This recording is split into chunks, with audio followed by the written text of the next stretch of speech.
The views and opinions expressed on this channel are solely those of the host and guest and are intended for entertainment and discussion purposes only. This channel does not promote bias, hatred, or discrimination of any kind. All questions posed and thoughts shared are part of a critical thinking exercise and are not meant to offend or judge any individual or group. We encourage respectful dialogue and love for all. Please remember to think critically and engage thoughtfully. We aim to foster a positive and inclusive community where everyone feels welcome. Thank you for being a part of Risky Behavior ENT. Risky behavior.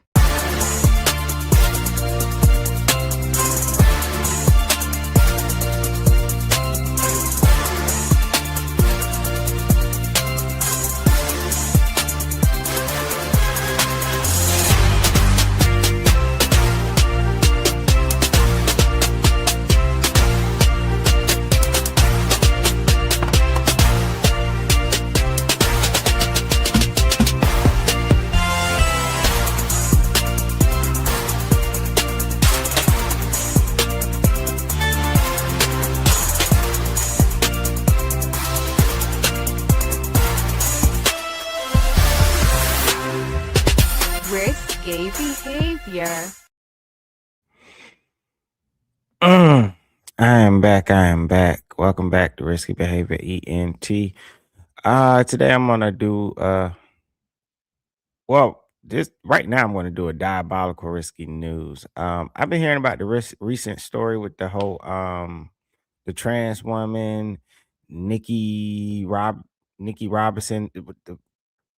I guess the legal name is Dominic Robinson, but the name they go by as a trans woman is Nickyy Pop, which is crazy to me. I couldn't help but see the irony of the fact that this person's name is Nickyy Pop, and they were upset and killed someone because they say that the person that they killed gave their what they say husband of 10 years, although I think they were not legally married, gave them poppers. And so I was like, that's kind of crazy. And I thought somebody was being funny when they said, well, they go by Nickyy Pop. And I was like, they must be being funny, right? Because that's what the person was upset about. Anywho, let me go to my notes. Some stories don't begin with the villain. Some begin with a wound so deep, so raw, so unhealed that when it finally burst, it doesn't look like sadness anymore. It looks like rage. It looks like revenge. It looks like a 5-hour standoff live stream to the world. Today, we're breaking down the Warren, Michigan incident involving Nickyy Robinson, a trans woman who went live on Facebook moments after a killing. A moment where grief, heartbreak, and fury collide in real time. This is not a story about systems. This is a story about emotion, the kind that destroys everything in its path. So we'll be talking about this story is all about just grief, man. Just old school, old-fashioned grief. What's up, man? I got my brother, the Prince of Petty. What's up, bro? How you doing today, brother? Did you hear about this story? I heard about it, but not too much details have come out. And I decided I wasn't going to do it because I was like, but I decided to do it because it seems like updates are coming out and new information is coming out. And it seems like the family of the victim is saying that people are trying to say that this was a revenge killing, and the family is saying, well, it might be a revenge killing, but our loved one did not do what is being said that they did. They're saying that hey, he never sold drugs, he didn't give nobody drugs. That's what the family's saying. But sometimes family don't know your business. Anywho, we're gonna go ahead and get into this story. If y'all see me chewing, it's because I'm not supposed to, but I snuck some Skittles. Let me share my.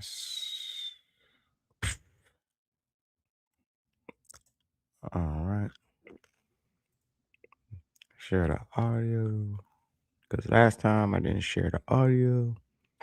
I had to re-record the whole damn show.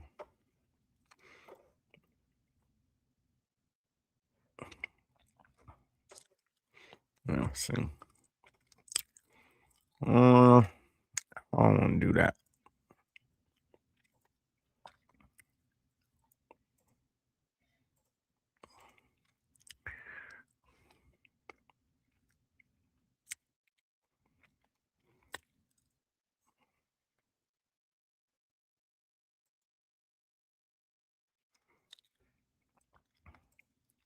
I told y'all, people be think I be lying. I actually be having notes because I can't remember everything.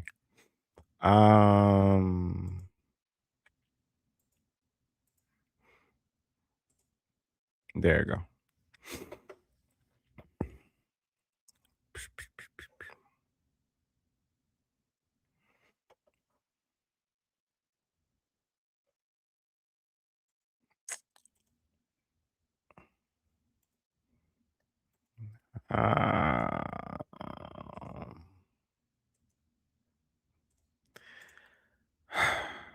My bad. There you go. All right, now we're turning to a troubling case out of Warren. Police say a murder suspect now in custody after barricading herself inside her home for hours. Fox 2's Camille Mary is live in Warren with the details. What's going on now, Camille? Yeah, right now, restoration crews are here boarding up the house. Police have left. This is a bizarre story. It's very troubling, and much of it played out on Facebook Live. Take a look. This is crazy, like 4 doors down from my house. Westminster in Warren, not far from 8 Mile. A murder suspect barricaded inside her home early Friday morning. When officers arrived, they walked up to the house and they looked in and they saw a body that was obviously deceased on the floor. And so they tried to make contact with the woman that was inside. The woman was uncooperative, started making suicidal and homicidal statements to the officers. At one point, she came out on the porch and they shot at her with rubber bullets. Despite the chaotic nature of the situation, crisis negotiators were able to make contact with the suspect and keep her on the phone for hours. Our negotiators did a fantastic job of establishing contact, gaining some level of comfort in terms of conversation with this suspect. The woman was streaming live on Facebook while she was talking to an officer. Listen as she talks about the victim. Y'all was gonna let this walk away. I wasn't. Okay. Feel like you had to take it in your own hands. I did, cause y'all was just y'all ruled it as an accident. We're still at the very infancy stages of this investigation, trying to unravel what happened. Around 11:15 a.m. And you see that they upset because they said, well, the police ruled it as an accident. Mind you, it's only been 4 months. Sometimes you have plenty of cases that get ruled as an accident, you know, and then you let some time go by, and sometimes they'll change that, you know, but it's only been 4 months. Feel like you had to take it in your own hands. I did, cause y'all was just y'all ruled it as an accident. We're still at the very infancy stages of this investigation, trying to unravel what happened. Around 11:15 a.m., investigators were able to get the suspect to come out peacefully. She's only lived here for like 2 months. It's a rental property, so I don't know her at all. Sad day, sad case. We've got a person now that is deceased. We have a person that now has to answer to this. Now, police aren't saying how the victim was killed, but during that Facebook Live, we saw a lot of blood. Obviously, we did not show that to you, and a bloody knife. Meanwhile, we don't know the relationship between the victim and the suspect. I imagine a lot more information will come out once she is formally charged. For now, we're live in Warren. Camille Amiri, Fox 2 News. And as you said, formal charges are typically when we're able to get a little bit more insight into what occurred here. Have neighbors said anything about whether there were problems leading up to this or any kind of ruckus in the neighborhood? No, I mean, you heard the woman in the story. She said that the suspect had only lived here 2 months. She doesn't know anything about her. She said the house was always quiet. She's never seen anything out of the ordinary. Of course, 2 months is a very short amount of time, especially when it's cold outside. We're all inside in our homes. But yeah, it's a mystery to a lot of people. This attracted a lot of attention. There were a lot of people out here videotaping with their phones. Of course, Facebook streaming the scene from over there. But it was a good thing when we saw her come out alive peacefully and actually go into an ambulance for care because she had hurt one of her hands during all of this. So it's a tough story to say the least, Hillary. Yeah, very, very tough. And thankfully, police at least were able to get that part of it wrapped up this way. Thank you, Camila Mary, live for us tonight.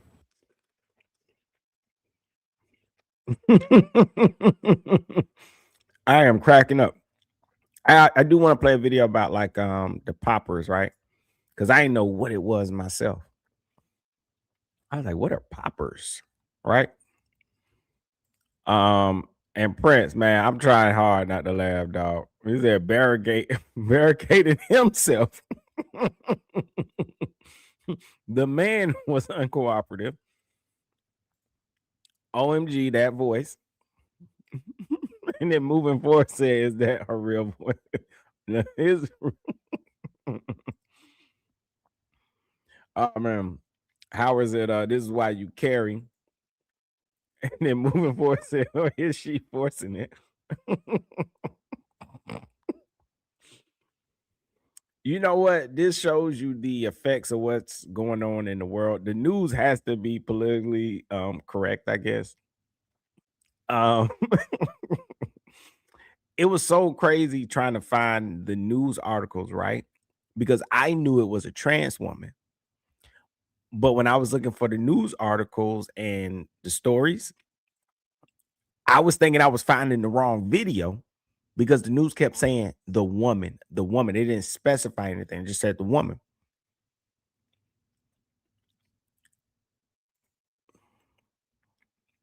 All right, let me see.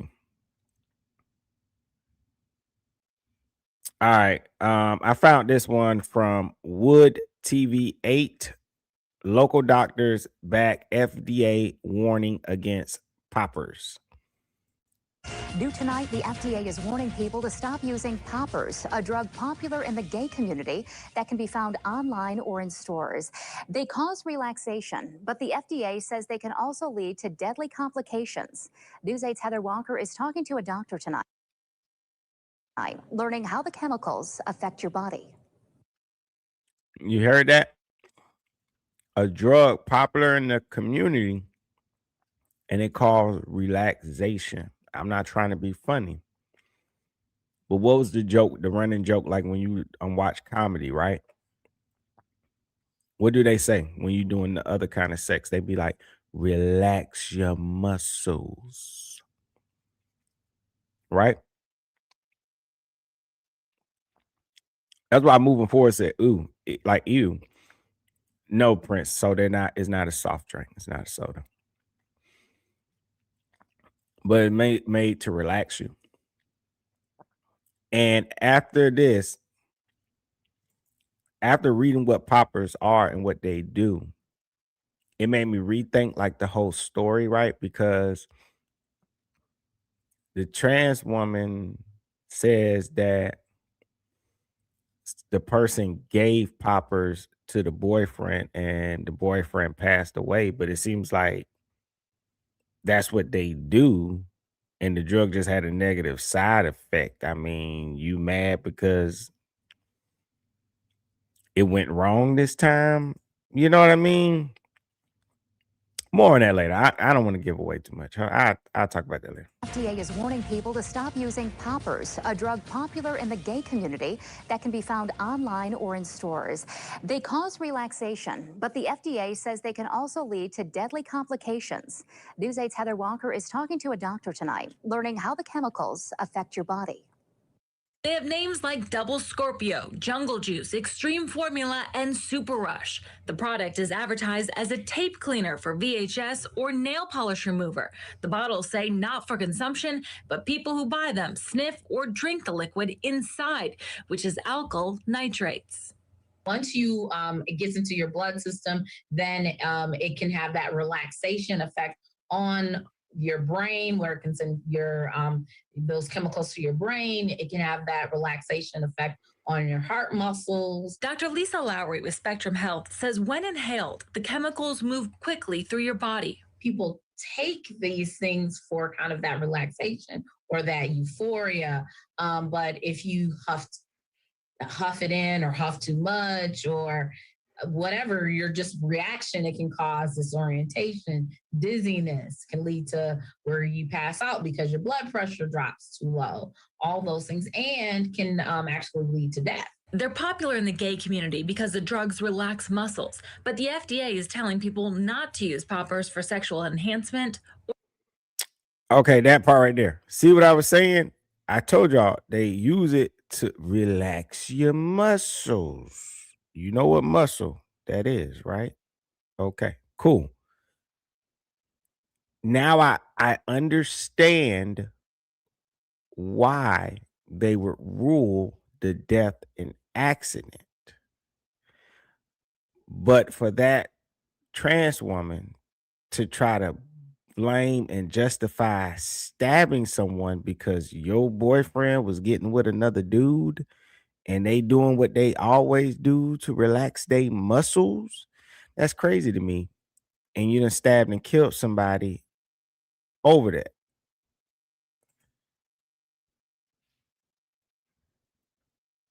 I'm telling you. Princess, not for consumption, but it's a drug. Yeah, I guess it's a drug. This is my first time. You know what? I've heard about it before. Never thought to myself about what it does. Vic Morrison says it's a vasodilator. Vasodilator. Okay. Yeah, this is news to me. Vic says that doc was whack. What you mean, Vic? You think the doctor got it wrong? But yeah, I never heard of this before. I've heard the name before, but never thought to think or ask anything about it. Or recreational use, saying there's been an uptick in reported deaths and hospitalizations. The warning is out, but the poppers are still for sale online and in store. We just went to a local adult video store and asked for poppers, and there they were right by the checkout. We were able to get these without any problem. She gonna go home and take them. She about to go home and take her some poppers for research purposes. You know she about to use that, right?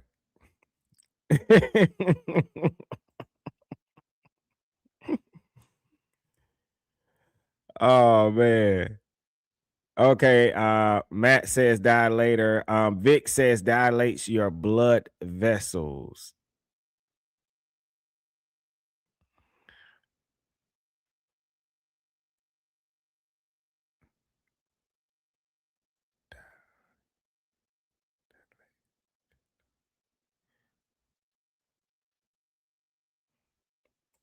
What are you talking about, Matt? I read the word how y'all put it. I don't know.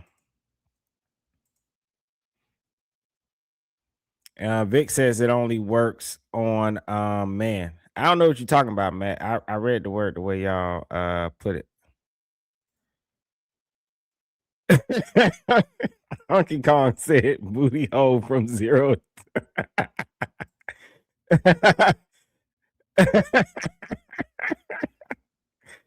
Oh, what up, Matt T.O.? Oh, you were saying because I couldn't say your name. That's why I said Matt. So you all right, Matt. I didn't know how to pronounce. I think it's Matt T.O. You said you're Italian. Okay.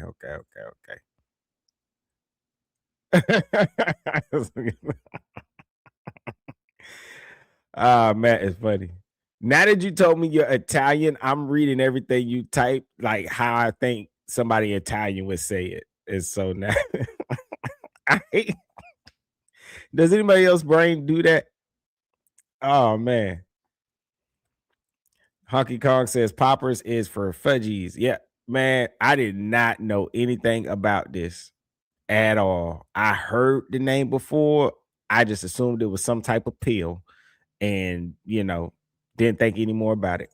They checked with the Kent County Health Department, Sheriff's Office, and Medical Examiner. They have no reported incidents involving nitrate poppers or anything similar here in Kent County so far. We found many people reacting to the FDA warning online, saying they're going to keep using the drug despite the risk. There are all those people who kind of say, well, it hasn't happened to me, or I'm going to take my chances. And so they've, in their own mind, have that calculated risk benefit ratio. But I would advise against using the poppers. Reporting in Grand Rapids, Heather Walker, News 8. Okay. So those are poppers. So it says here,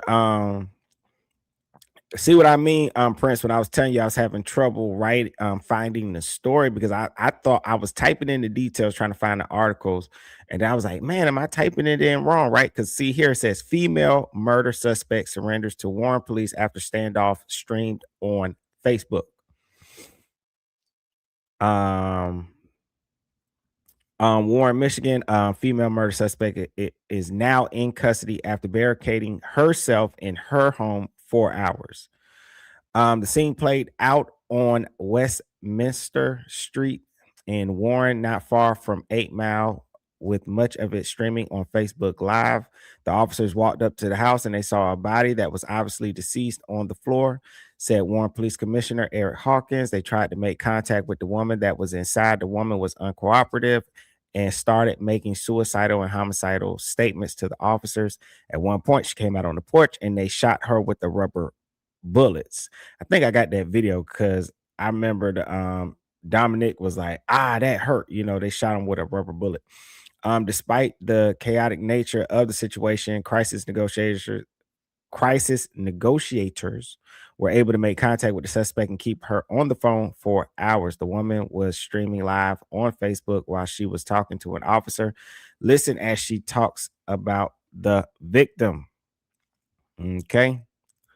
And we heard much of this in the video where Dominic said y'all was going to let this bleep walk away. You felt like you had to take it into your own hands, but I did because y'all ruled it an accident, she said. Hawkins praised the work of the negotiators. Our negotiators did a fantastic job of contacting and gaining some level of comfort in terms of conversations with the suspect. We're still at the very infancy stages of this investigation, trying to unravel what happened, Hawkins said. Around 11:15 a.m., investigators were able to get the suspect to come out peacefully. During the Facebook live stream, blood could be seen on the floor, as well as a knife. One neighbor told Fox 2 that the home was a rental. She did not know the woman.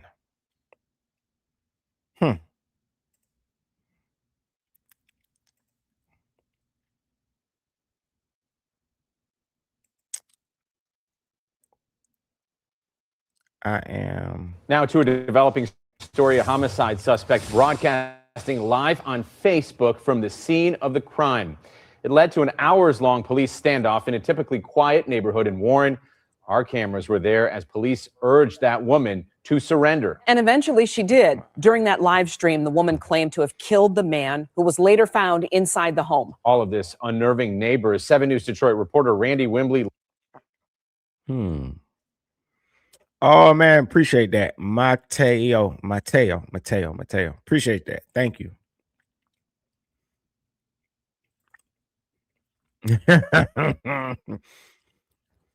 Too hip to go called it the Diddy pill.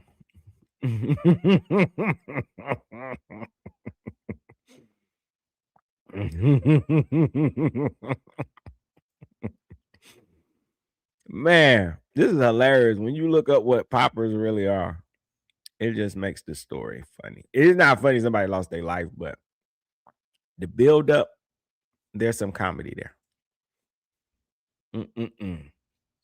You right, Prince. I told you the news be playing games, man. I did not think I was reading the correct story. lifting their voices tonight and hearing from Warren police now who trying to piece together this unusually public case. And this is the aftermath of that hours-long standoff. You can see the broken window out front where police shot tear gas into the house in hopes of getting her to come out. Cameras rolled as Warren police moved in, taking a woman into custody and placing her into an ambulance. A peaceful ending to a standoff that began with the woman claiming during a FaceTime call with a friend that she killed someone. That friend saw the victim's bloody body during the call. It was someone who knew the suspect who called us and who indicated that they had talked with the suspect and the suspect had told them that they had killed someone inside the house. Officers arrived on scene about 3 minutes later. They walked up to the house and they looked in and they saw a body that was obviously deceased on the floor. The Warren Police SWAT team and crisis negotiators were called to the scene after police say the suspect refused to cooperate with responding officers and made suicidal and homicidal statements. Very surprised she did not kill herself. You know, from the looks of it, it sounded like she wanted to kill herself or have police kill her. Neighbors were stunned as they woke up to a police standoff and the woman live streaming it. I woke up at 5:30 this morning. Everything was going on. SWAT team was out here. I watched it on live when she was talking to the police and everything. In addition to negotiators, Warren PD used tear gas and even non-lethal rounds in attempts to end the standoff. She came out and they shot her and she ran back in. And she said that hurt. And then they said, we're not meaning to hurt you. They're rubber bullets. The woman eventually surrendered. During the live stream, the woman claimed the person she killed sold her boyfriend drugs that led to his death earlier this year. Warren Police Commissioner Eric Hawkins offered this. We've certainly heard those rumors, however, that they have not been confirmed by us. Now, police are in the early stages of this investigation. If you have any information about what happened here or what led up to it, please call Warren PD. I'm Randy Wembley, 7 News Detroit.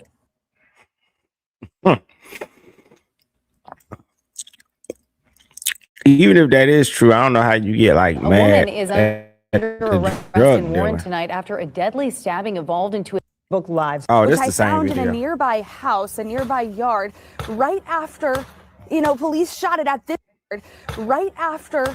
Them things that damn big. That is crazy. I ain't know them rubber bullets was that big.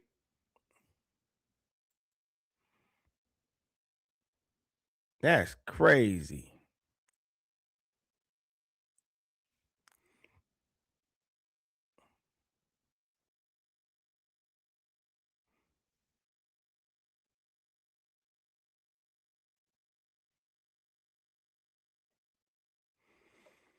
What you saying, Prince? You said, so did he pass the RN? She thanked him, or the popper already in the system? Oh.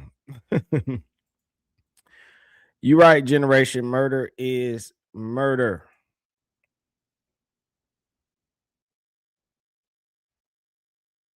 Yeah, the casing compresses them to be tiny. Okay.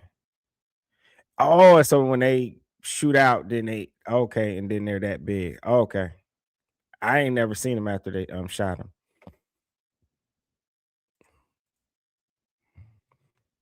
Yeah. Now to a wild scene that played out this morning in Warren. Our Eye in the Sky chopper caught the tense moments of a police standoff. I'm about to get to these Tonight, family members are now identifying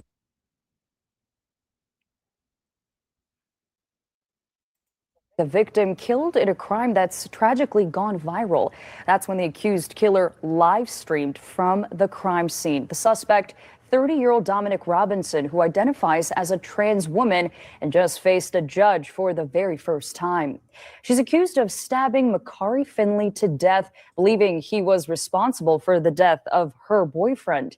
Today in court, Finley's family wiping away tears from their eyes as they grapple with his loss.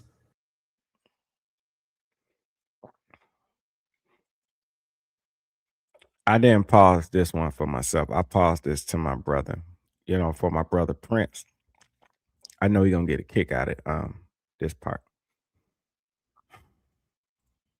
There was also a Facebook Live confession that identified and showed the deceased lying on the floor. There was a 5-hour standoff with police while they continued to live stream. Prosecution laying out the stunning details in court of a gruesome murder from last Friday when beloved local chef, 29-year-old Nickyy Finley, was killed in Warren. Prosecutors say the suspect behind the horrific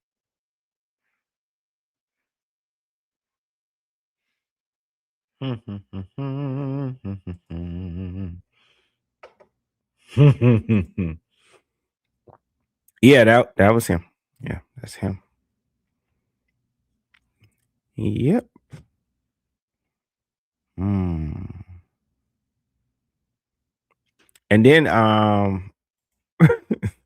we're gonna get into how he was able to get the other guy to the house.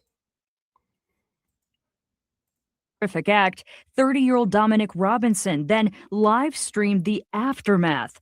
Police say during that live stream, Robinson claimed the victim had sold her boyfriend drugs that led to his death earlier this year. However, police have not confirmed these allegations. Your Honor, involved in this case was extensive planning, at least to one additional person, what the intention was to kill the now deceased. Inside the Warren courtroom Monday, Robinson appearing over Zoom, the judge setting a $2 million cash bond and ordering a mental health evaluation. Devastated family members there at the arraignment declining a request for interview, but releasing the following statement, which reads in part, "The tragic murder of our son Nickyy Finley for all to watch and share as entertainment is something that none of us would have ever thought we would have to deal with." It went on to say, "He was a friend, a brother, an uncle, a nephew, a grandson, and our son.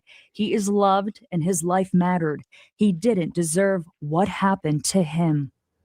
And Robinson is pleading not guilty. She's due back in court next week, where we are sure to learn more details about this disturbing case. Such a sad state of affairs. Thank you so much.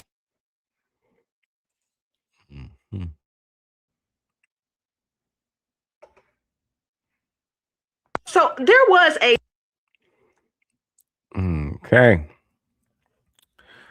All right. So far. So now we're gonna start. What the? I don't want that.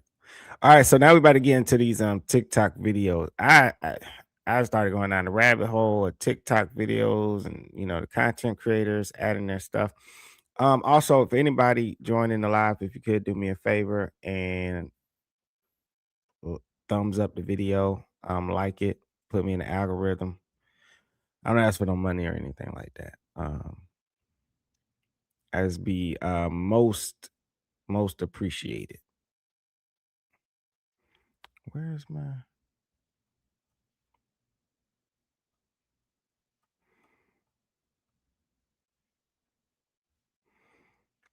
I don't know.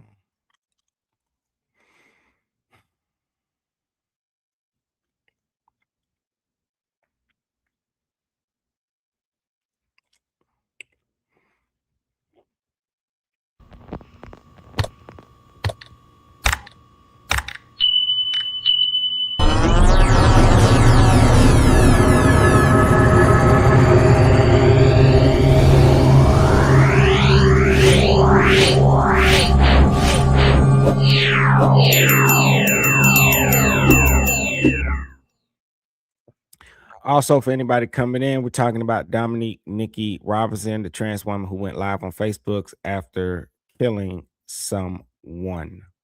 This started that day, December the 12th, 2025, around 5 a.m.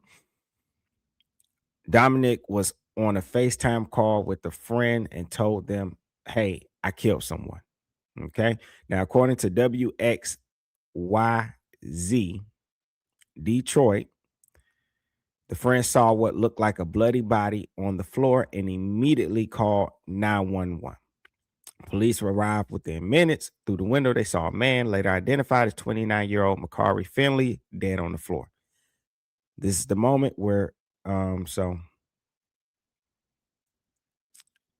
and we just watched the news clips that showed the whole process of negotiators speaking to Dominic, trying to get them to come out the house because Dominic was threatening to take their own life. So they arrested them. They got him, but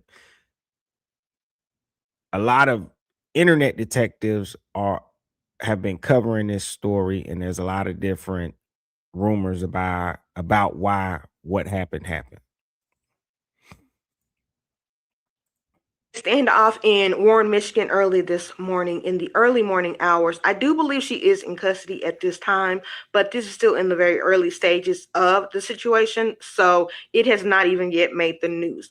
But Nickyy Pop went live over on FB, and she was the live streams were very distressing. You could see a body on the floor, and you could see a lot of bodily fluids in the home. And so her significant other, I'm not sure if it was her husband or just her boyfriend, but they were together for 10 years, Lawrence Matthews, and he was unfortunately murdered in August of this year. Now, she's been distressed since he passed away. He was a very important part of her every single day life, it seems. Even when she's talking to the negotiator about them coming in, because she said, I'm not coming out, she talked about their intimate relationship that is no longer available as he is not here. And so he was quite very important to her, and her family members and friends have been trying to get her to, seek help, but she was like, no. So she has claimed in the live that she took the life of the person that took his life. When they asked her what that person's name was, she says, I don't know, but he took him out, so I took them out. It is to be believed at this time that she actually may have taken a life. Now, she posted rest in peace to both of them. How could Nickyy Pop know who killed the boyfriend or husband, whatever they want to call it? How could they know who did it if they don't even know the name of the person? It's crazy. I honestly think that if this is a revenge killing, I think it's the same way with that guy that killed the police officer after his son was shot by police. That I think this person just stabbed and killed the wrong person. That's what I think so far. Them, meaning like to herself and to Lawrence, so it kind of gives the energy that she was ready to go.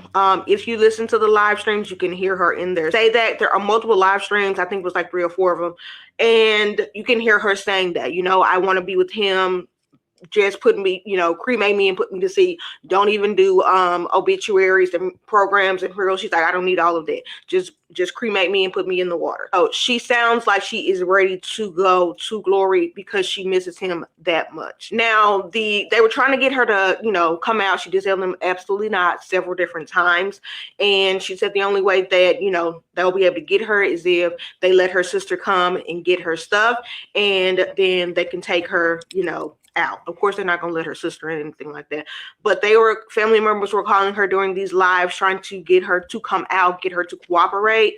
But she was still sounding like no. You can hear some glass break at the end of her last live. So I do believe they have her in custody. But some of the people that were standing outside made it seem like she had not come out. So again, this is very early stages. It is still developing at this time. So there will be, continuous updates that'll be provided once they kind of get to a place to provide details. And so we are hoping that they can get her out of there alive and well, and that they can take care of her and get her the help that she needs. I am absolutely hoping that our eyes are tricking us, but it definitely does look like it is a body in there on that floor. Okay.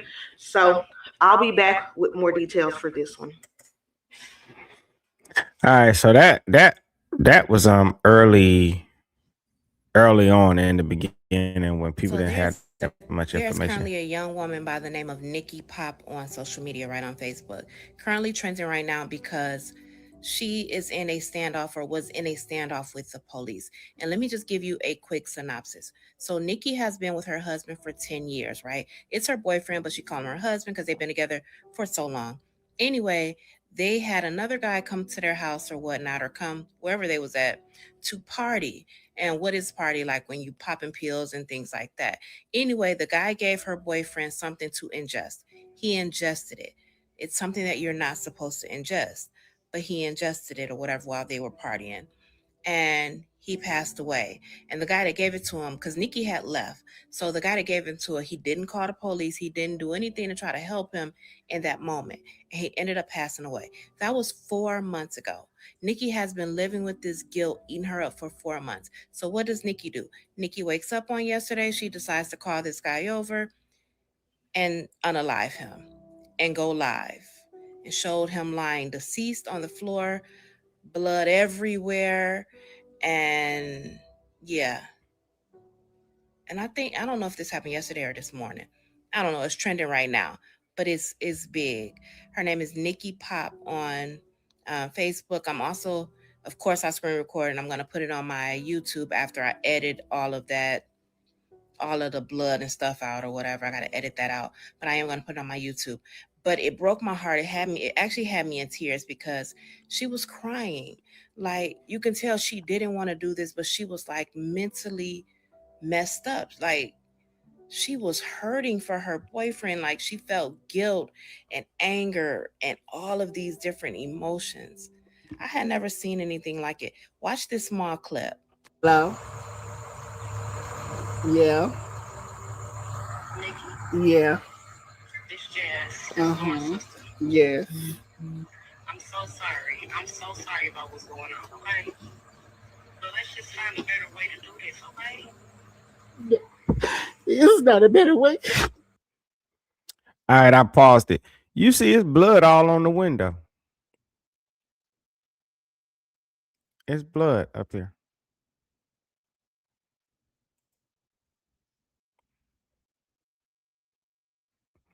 Yeah, man. It was Prince. Yeah, it was a lot of blood, dog.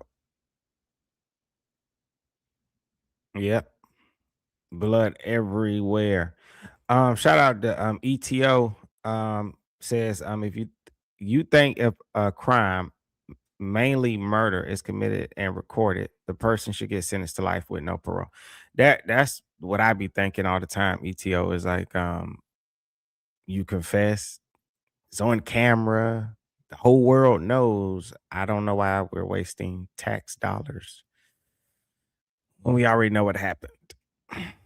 You know, but I think they be trying to spin a narrative, get leniency, and that's why they drag it out the way they do. Creating a narrative like, this revenge because this other person killed this person's loved one, and we don't even know if that to be true. 623 says this bitch is so confused she's incapable of acknowledging that was a man that killed another man. Yeah. I'm telling you, man, everybody's on code right now. Everybody's on code. Everybody's on code. I don't know how long you've been in here, 623, but I was saying like I was having trouble finding this story because people kept typing woman did this, woman kills a person, woman stabs a woman. And there's been several stories about a woman stabbing a man, right? So I didn't know which one to click on because I'm like, I'm looking for the one with the trans, right? But they're just saying woman, But what's so crazy is I know Prince said that well, it doesn't matter because he's going straight to a male prison. They actually addressed that in one of these news stories, how they're calling him Dominic because legally he still has his male name. He didn't legally change his name to Nickyy, right? His legal name is Dominic. So when he's sitting in court, he's going to be hearing Dominic. That's what he's going to be hearing. Prince says all of them are confused. Delusion must be in the water.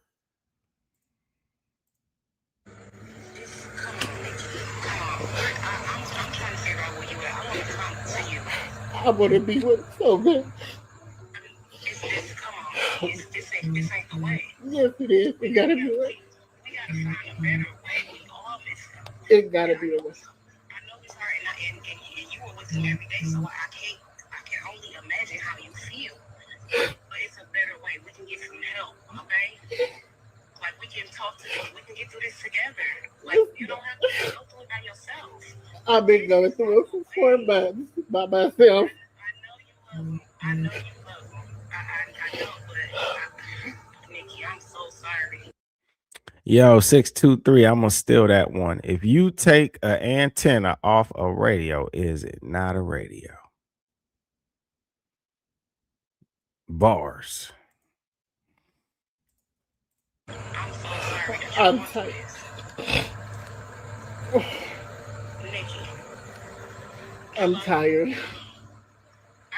did your sisters and them come? No.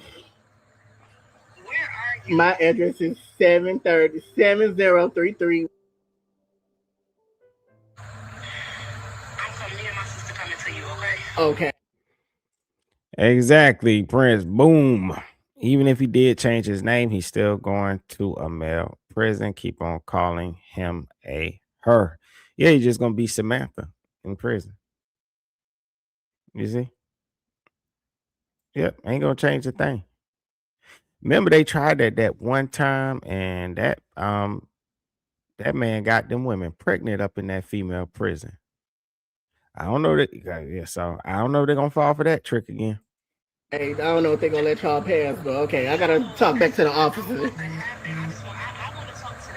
Okay, I gotta talk back to the officer. Hold on. I want to talk to them. I'm not going outside, so. I'm good. And you can see the knife was just there on the, Talk to them. that's a big old knife too. That is I want to crazy. talk to them. That's like one of them long skinny ones. What's that, y'all? Like a steak cutting little knife? It's kind of, the long little slim ones. I think that's what I'm not going outside, so. I'm good. Don't I'm going. You got the address, okay. 7033. 7033. West.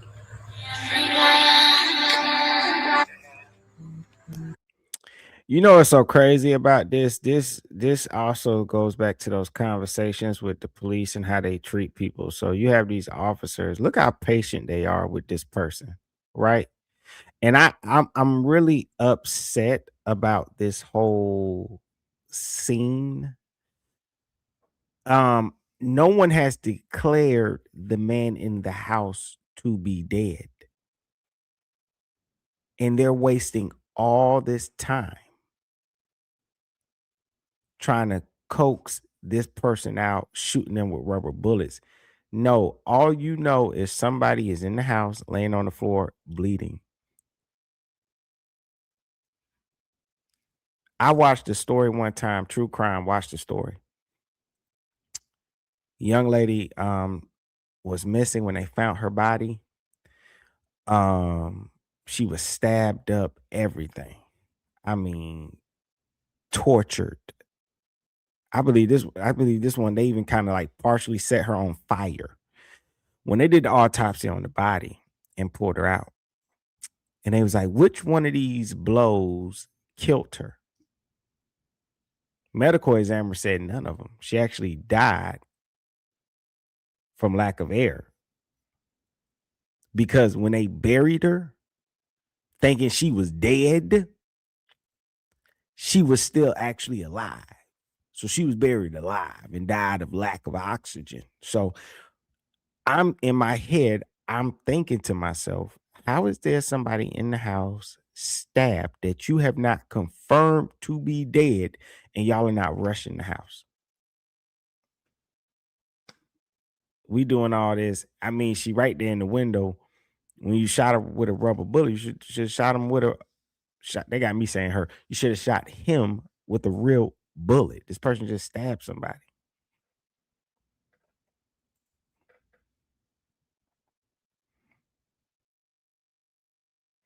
It's crazy.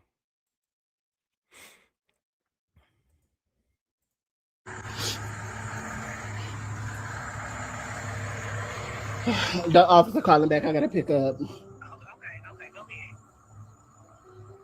Hello? Yes, officer. Okay. Who'd you say was calling you? I missed out. My boyfriend's sister. really know his family. He know all my family. I feel like his family should hate me. Yeah. Who's your boyfriend? Lawrence, my dead man, my dead husband. Okay, sorry, I just got confused. Back and forth with your boyfriend, husband. Nickyy, Right, Prince. Right. They didn't rush the house because they thought it was just a beastly woman, so they handled it with care. That's what's going through my head this whole time. Is like, yeah, they did not confirm that this person was dead. Shout out to Peter, says man are man, women are women. It doesn't matter what you cut off or strap on. Nothing is going to change your biological makeup. So you're still a man and a woman. Agreed. 623 says husband. Yeah, they were, I guess, living together for 10 years. So that person calls the other person their husband. I think you've earned the right to call him husband after 10 years. I do, but still, it is what it is. So there's currently a young woman by the name of Nickyy Pop on. So that's insane. What? Child, they say Nickyy. Now look at this, y'all. Y'all see that good? You got. I believe.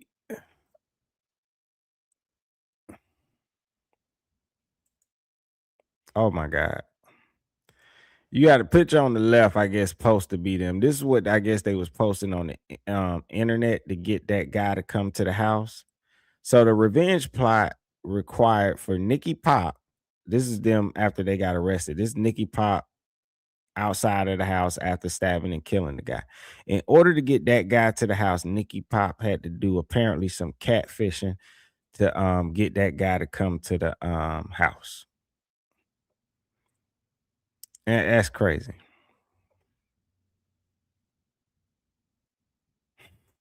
Pop done catfished us, because the pictures that she got online don't look like her when she got out that house and got arrested. Now, I will say, the team that worked with her treated her very well, very respectful. They did speak to her like a human being. They did not try to do nothing to harm her. She was really giving them the energy. She wanted them to take her out to glory, and they was like, we're not going to do that to you. So they treated her very well, I must admit. Now, the update, it does seem like they're not going to give us her full name and stuff, and the person that she did send off to glory. They did confirm that it was a man in there that she did stab. In the midst of him stabbing her, he stabbed her twice, but she did get him sent off to glory. They are not releasing his name at this time. She is in custody. They did have paramedics on scene to take care of her from her injuries. So she does look like she's doing okay at the moment. Of course, they were going to put her in a medical unit at this time because of, the behavior she displayed. Now, one of her friends is the person that actually called 911 on her. They got, everybody there because they didn't think that she was going to be doing anything like this. She was plotting this for about 4 months since, her significant other was taken out of here. So they didn't think she was really going to be doing it. So when they saw her on live, they did go ahead and call 911. And that is how they got involved. They did get multiple calls, but that is the original person who actually called 911. Now, I did say this earlier because I don't know if it really mattered, but I guess it may be a little important to the story. They did go ahead and cut that power off to try and get her to come out because it's cold there. And it didn't work. She was like, can y'all turn the power back on because my phone is about to die and I need to make sure that I finish recording everything. So it didn't work, them cutting off the power. So that's why I didn't mention it. But if they did cut off the power, okay? It was a tactic to try and get her out. It didn't do much. But that is the update on Nickyy Pop. Hopefully, we'll get a name and information about the man that she took out and sent off to glory, especially while they have her on that deletion watch. And it is what it is. Well, child, they say Nickyy Pop done catfish. Okay. And Prince, you all right. Makeup is the devil. It's evil. It's witchcraft, man. Okay, 623. Is this a separate scenario? How is their husband and a person that was catfished? Okay, so the husband is the person who died from the popper. So this is what Nickyy, the trans woman, is saying. The trans woman has a guy that they were living with for 10 years. And they called that person their husband. What happened is her husband, his husband, they messing me up, man. You say I keep making mistakes saying her. The trans woman's husband got with this other guy. We don't know if it was for sex, to hook up, sleeping around, what it was. Husband gets with this guy, and that guy either gave or sold or shared a drug they call poppers with the husband. Poppers apparently don't go with everybody. The husband ended up passing away. The trans woman is upset about this because the death was ruled an accident. Because the trans woman thinks that whoever gave the poppers to the husband, their words, they called them their husband, that they should be punished for that. So the trans woman goes online and catfishes the guy who she believes, or he believes, to be responsible for the death of the husband. You know, they talk to the person online, like, yeah, why don't you come over to the house? Why don't you come over to the house? And that's what happened. So that guy goes over to the house to meet up with the trans woman, and stabby stab.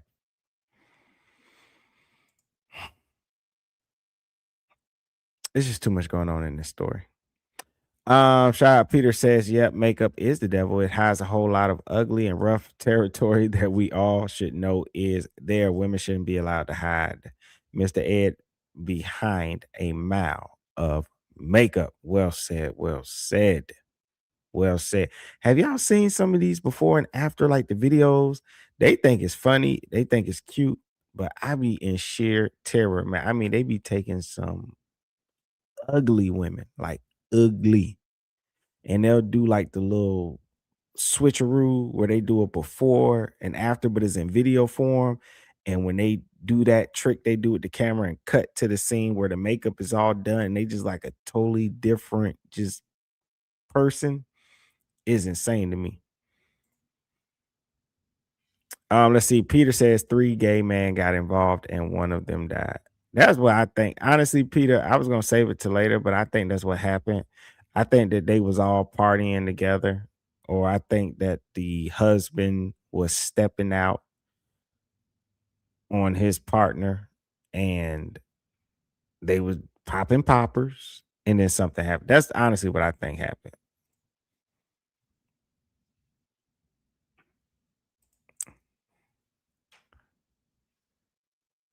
Prince said, judging by the video, Mr. Ed looked better than that thing. Yeah. 623 says, got it. 3 dudes get funky. One gets envious. It wasn't his, but that's what it seemed like. That's what it seemed like. That's what it seemed like. Yep. That's what it seems like.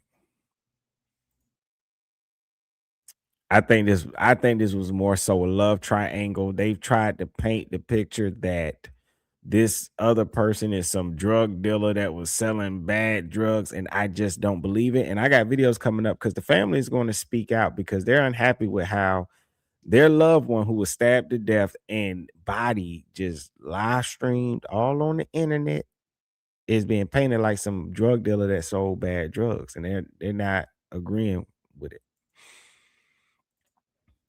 Pitched us. Okay, we already watched that one. We'll go to the next one. Update, y'all. I was wrong. Somebody else on the live, Nicky's husband. Y'all watch the live, cause I'm trying to watch Drive and be on FaceTime on the other phone and all kinds of stuff. So y'all watching Nickyy Pop on Facebook. There's 3 lives. But that's an update. I was wrong. I don't like being wrong. I don't like telling lies, especially free lies. But y'all go and watch. I wonder why the person, the trans woman, why would they name themselves Nickyy Pop too? The suspect in a Warren standoff that was live streamed.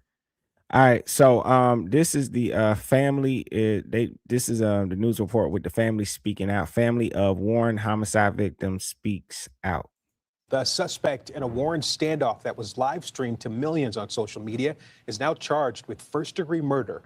And today, for the first time, the victim's family spoke out, saying that their loved one was innocent. CBS News Detroit's Heath Kalb joins us now in studio after speaking with that victim's family. Heath, what did they have to say? Yeah, Terrence, the family of Makari Finley was very emotional today as they addressed reporters. They say 29-year-old Makari Finley was an innocent victim to a gruesome crime, and they now want the public to know the type of man he was. Makari Finley was an innocent victim. He comes from a good and loving family, and he was beloved by many. Police say 29-year-old chef Makari Finley was stabbed to death early Friday morning last week at this Warren home. Investigators say the suspect, 30-year-old Nickyy Pop, lived in the home. Pop. That's who they saying the woman is. That's the woman, y'all. So every time they open their mouth and say, and they got me even, but see how the language works if you say it enough, because even I in this conversation have kept making mistakes like woman, she. I'm like, oh my God, they messing my brain up. That's Dominic right there, y'all. Check that out. Rest your eyes upon this person whom they call woman. That's a real woman, y'all. That's what they call her. That's what they want. Shout out to 623. I appreciate you, man, with the thumbs up. Appreciate you with the thumbs up. Prince says that is a diabolical love triangle. Yes, it is. Dark Blade says drugs are worse than makeup. Well, Dark Blade, this story involved a lot of drugs and a lot of makeup. They are a deadly combination. 623 says diabolical, absolutely.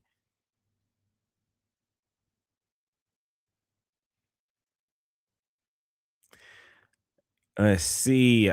Peter says a 16-year-old catfishing for likes and the ability to claim they were a victim, and an 80-year-old standing next to her catfishing for likes and dollar bills. They both need the makeup shaved off. Dark Blaze says he looks like Tupac to me.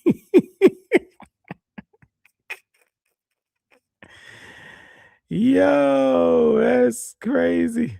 Prince in the chat throwing up. Peter said that's a man, dude. 623 shocked faces, can't believe it. Prince says to bleach his eyes. Dark Blaze says he about to be dropping them bangers from prison.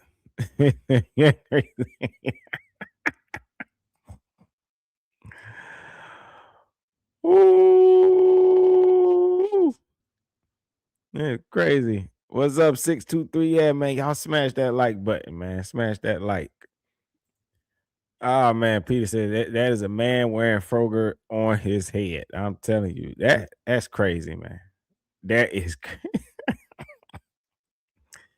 and this is what they're gonna force to say, hey, this is a woman.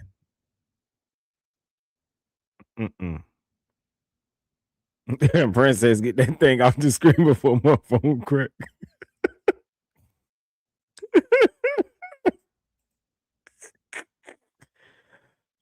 Princess, what boggles me is dude was smashing that. I'm telling you, man. Change that photo. I need to go reach my house if this thing's staying longer. We got trans Tupac before GTA 6. I'm telling you, hey.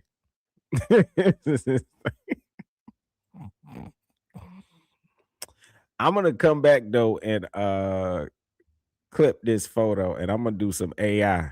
I got some real funny ideas, man, but I don't want to spoil it. I'm gonna let it be a surprise. Pop is charged with first-degree premeditated murder. Police say Pop live-streamed on Facebook from the crime scene during an hours-long standoff with authorities. Makari's father says his son was misled and thinking he was going on a date with someone he met online. Makari was catfished by this picture. Y'all see that photo? That's the catfish. So that other person put that photo up and catfished that young man. But when he arrived at the location, this is who he was met with. Makari's violent murder.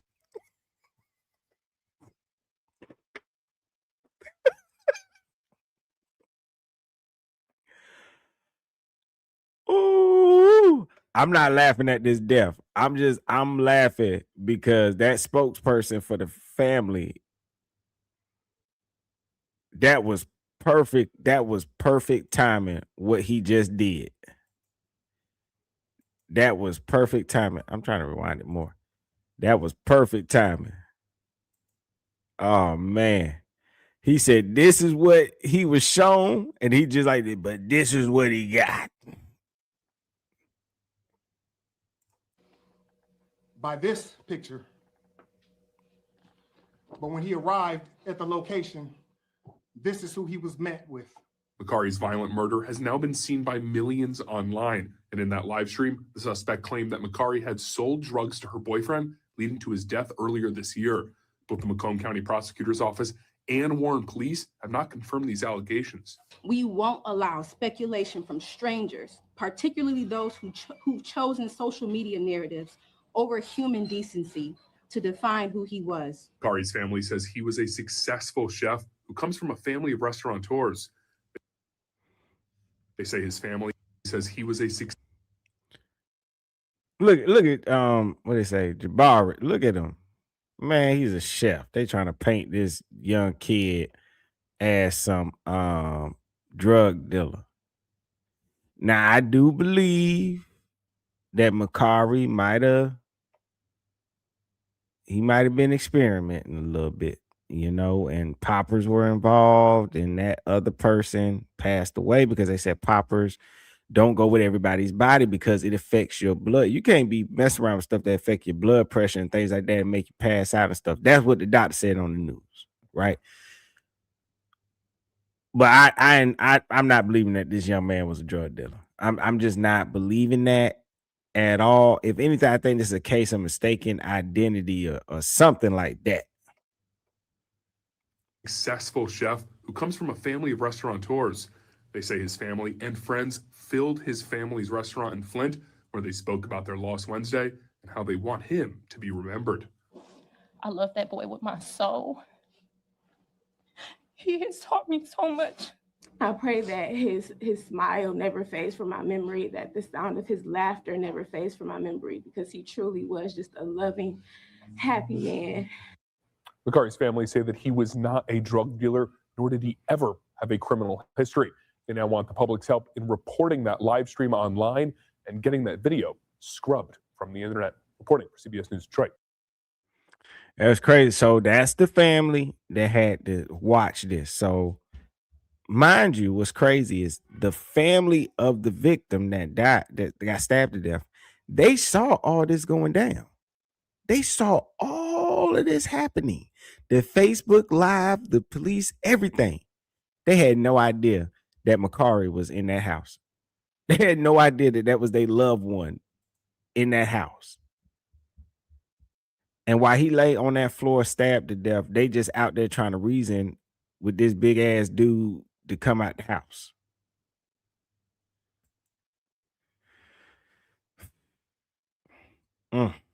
Oh, and 623 asked what poppers were. I don't think I'll play that. I'll play this. I guess I'll play this because some other new people might have came in. This is what poppers are. I had to look it up because, and apparently poppers are popular in the gay community. And I knew nothing of them. New tonight, the FDA is warning people to stop using poppers, a drug popular in the gay community that can be found online or in stores. They cause relaxation, but the FDA says they can also lead to deadly complications. News 8's Heather Walker is talking to a doctor tonight, learning how the chemicals affect your body. They have names like Double Scorpio, Jungle Juice, Extreme Formula, and Super Rush. The product is advertised as a tape cleaner for VHS or nail polish remover. The bottles say not for consumption, but people who buy them sniff or drink the liquid inside, which is alkyl nitrates.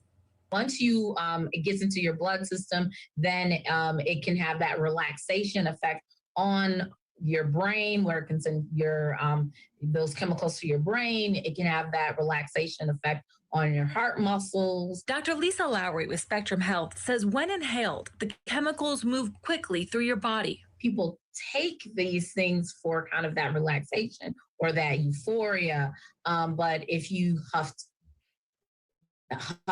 it in or huff too much or whatever your just reaction, it can cause disorientation, dizziness, can lead to where you pass out because your blood pressure drops too low, all those things, and can actually lead to death. They're popular in the gay community because the drugs relax muscles, but the FDA is telling people not to use poppers for sexual enhancement or recreational use, saying there's been an uptick in reported deaths and hospitalizations.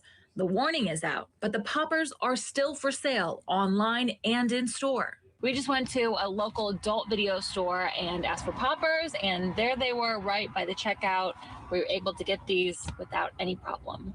News 8 checked with the Kent County Health Department, Sheriff's Office, and Medical Examiner. They have no reported incidents involving nitrate poppers or anything similar here in Kent County so far.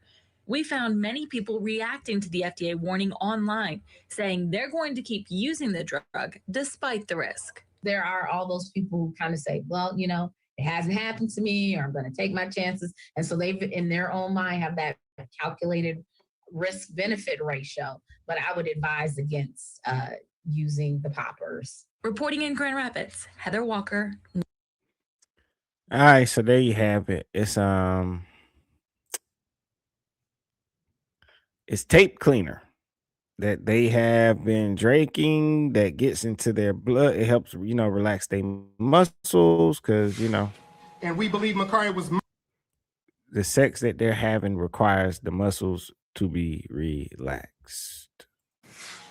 And we believe Nickyy was murdered as a result of pure hate and jealousy.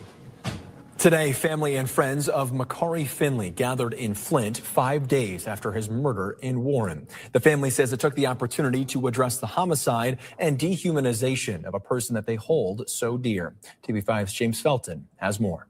Nickyy did not deserve this. No one deserves this. Nickyy Finley's father, Stanley Wright, making comments today about the murder of his son on December 12th. Warren police say that on that date, Dominique Robinson made statements indicating And my bad, I said spokesperson, so that was his father. involvement in the murder and issued threats towards officers, including statements expressing a desire for, quote, suicide by cop. Wright told us his son believed he was meeting a woman for a blind date. Nickyy was catfished by this picture. But when he arrived at the location, this is who he was met with. I gotta be honest. I'm looking at the pictures that he be taking. It's not a diss. I do not believe that he thought he was meeting up with a woman, though. I think that he thought he was meeting up with a trans woman, but one that just looked like the one in the first photo, but he ended up getting the one in the second photo. Just my opinion, but I'm not saying that to be disrespectful. Cause I'm not a disrespectful person, and I have feelings. I'm a human, so I wouldn't dare try to make fun of somebody who got stabbed to death. He was encountered by a biological male who was twice his size and who had been plotting to kill him for months. Nickyy never stood a chance. Wright thanked police for taking Robinson alive. That individual also did not deserve to die. They deserve to sit in jail for the rest of their lives without the possibility of parole. Wright also wanted to address what he called mean, hateful, baseless rumors online about his son. Wright wants everyone to know that Nickyy Finley never met his murderer prior to his encounter with him last week. Wright also says that he was not a drug dealer and had no criminal history. Please do not believe every lie that some stranger tells you on the internet. There's an immeasurable pain associated with losing a child, but we have been re-victimized by the fact that this was allowed to be Facebook live streamed with photos of his body reshared for clicks, likes, engagement, and entertainment of others. James Felton, WNEM TV5. Dominic Robinson has been charged with first-degree murder and is being held on a $2 million bond. He's due back in court later this month. Yeah, I'm telling you. If that was like what they perceived, because they kept saying woman, guy stabbed on a thing. If it was reversed and they knew, okay, hey, this is a man that just stabbed a woman, I feel like they would have rushed the house. They wouldn't have sat out there that whole time while that boy lay on that floor. And I know people say he was dead, but I don't know. You don't know that. They have to declare people dead. And there's plenty of times people look dead when they're not. What's up, everybody? All right, you guys. So we have somewhat of an update on that standoff that occurred in Warren, Michigan on yesterday. So we know that on that live stream, there was one person that lost their life. And that person has now been identified as Nickyy Finley. Now, Nickyy, he's a private chef out of Flint. And his family has come forward to say that they have no idea why this happened. So there was a lot of speculation going around that Nickyy Pop did this because of the unaliving of her boyfriend in August. But from what Nickyy's family has been saying on social media, he's never been a violent person. He's a hard worker, and he's not the person responsible. Some of the family members even went on to say that they were watching his live stream just like everybody else. They saw the person laying on the floor, and they never knew the whole time that it was their family member, Nickyy. Now, let me say this, you guys. I'm trying to tell the story from every angle. Now, while on that live stream, Nickyy Pop did say things to make people believe that this was because of her boyfriend's death. But like I said, Nickyy's family is saying that he had nothing to do with that, and this is not the case. Now, I will keep you guys updated as more information comes out. We haven't had any word on an arrest. We saw Nickyy being taken into custody after the standoff. But other than that, this hasn't been updated at all. Comment below, y'all, and let me know your thoughts. What's up, everybody? All right, you guys. So we have somewhat of an update on that standoff that occurred in Warren. No, she was always making jokes about she was going to do something, but they're supposed to be the friend. They just said, and I think this might be another trans woman as well, but this is the friend saying that Nickyy was always making jokes about doing what they did. it's jokes. But then she ain't never talk about it no more. She just left it alone.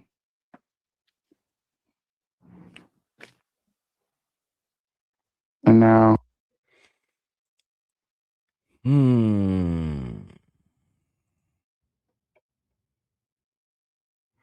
Yeah, Prince, they definitely would not have waited outside the house, and there surely wouldn't have been no rubber bullet waiting for you.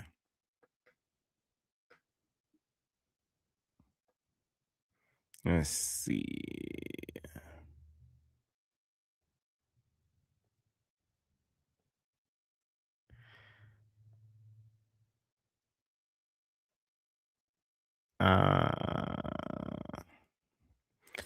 Oh, Prince says, so the deceased was the dealer or the boyfriend? Oh, the person that got stabbed, the family is saying that he was not a drug dealer because people are trying to say like that's why he got stabbed and killed, because he gave poppers to the trans woman's boyfriend, which caused the boyfriend to pass away.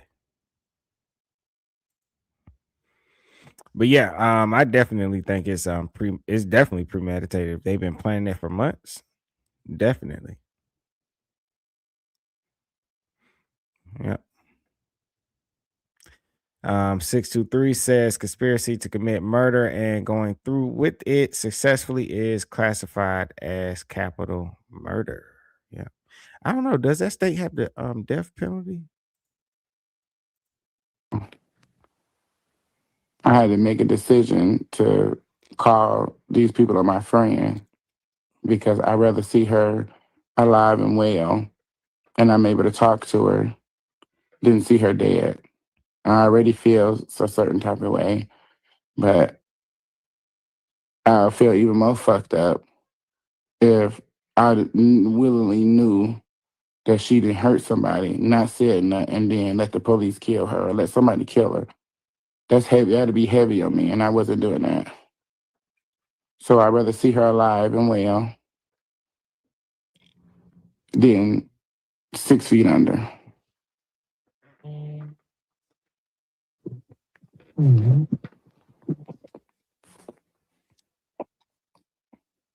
So I'd rather her be alive and I'm able to talk to her. Maybe someday. She don't got no money. Not for real. So, I mean, everybody keeps telling me I'm doing it for the money. Bitch, I don't want her money. I don't want her money. We've been friends over 15 years. If I wanted her money, I could have been got money from her. No, she was always making jokes about she was going to do something, but it's jokes. But then she ain't never talk about it no more. She just left it alone.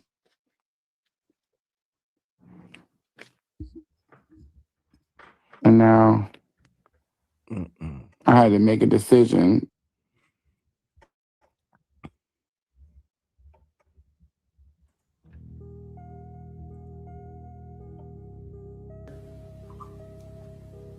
Deputy Graham, proceed.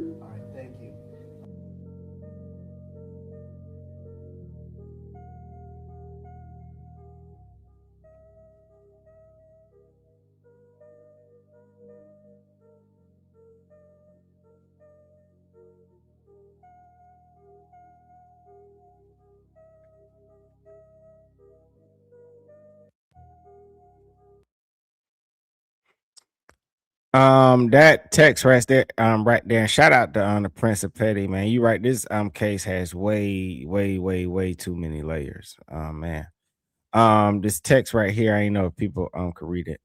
Says Nickyy was a private chef from Flint, and in the live stream, Nickyy repeatedly claimed he was responsible for the death of Lawrence Matthew, which is the boyfriend who passed away from ingesting poppers.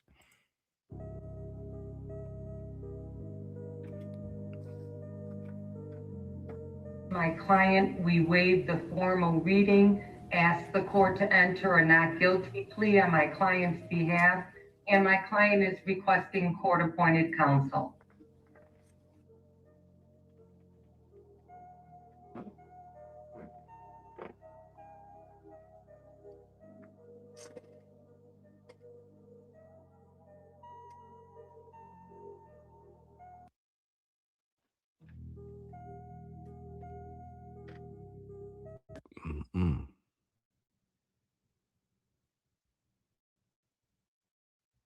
So Nickyy Pop, aka Dominique Robinson, has been officially charged with first-degree murder. Her bond is set at $2 million.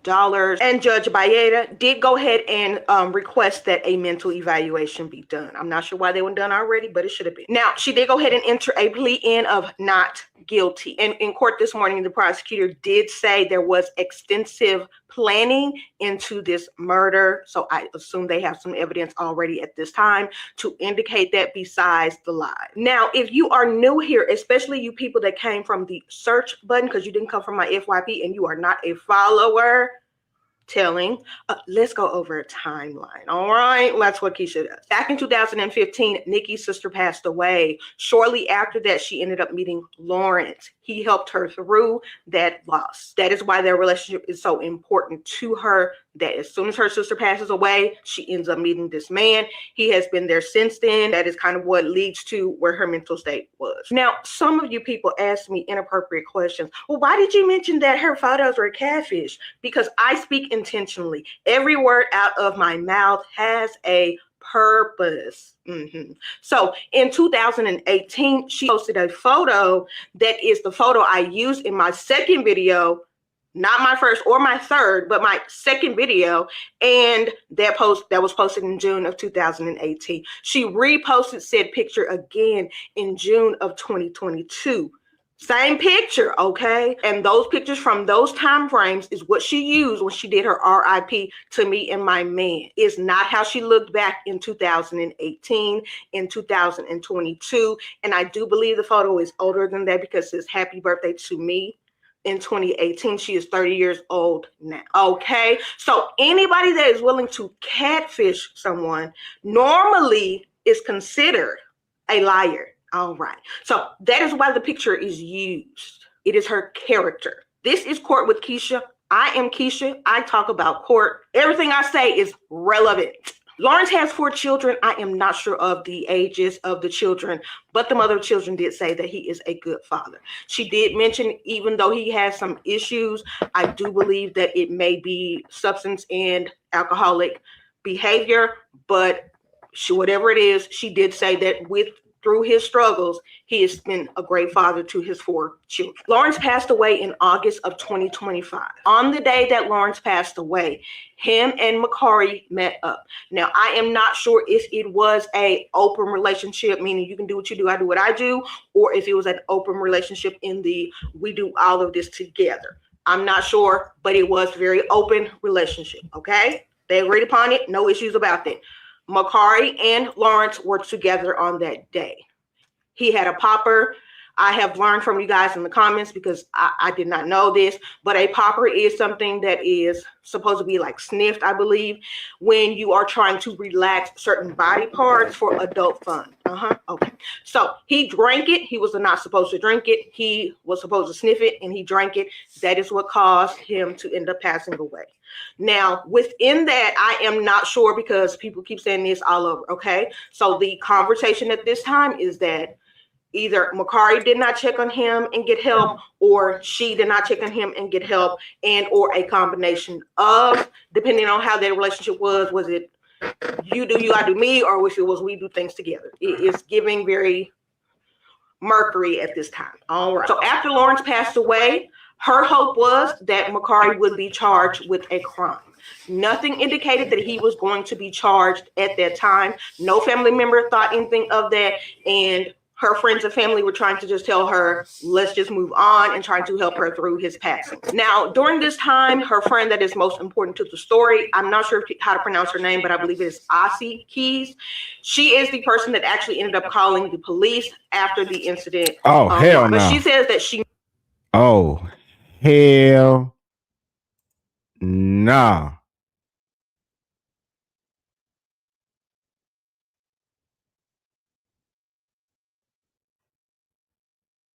Shout out to 623. Yeah, I don't like all that makeup. I don't like when grown women use eyeshadow. I think eyeshadow is for a certain age.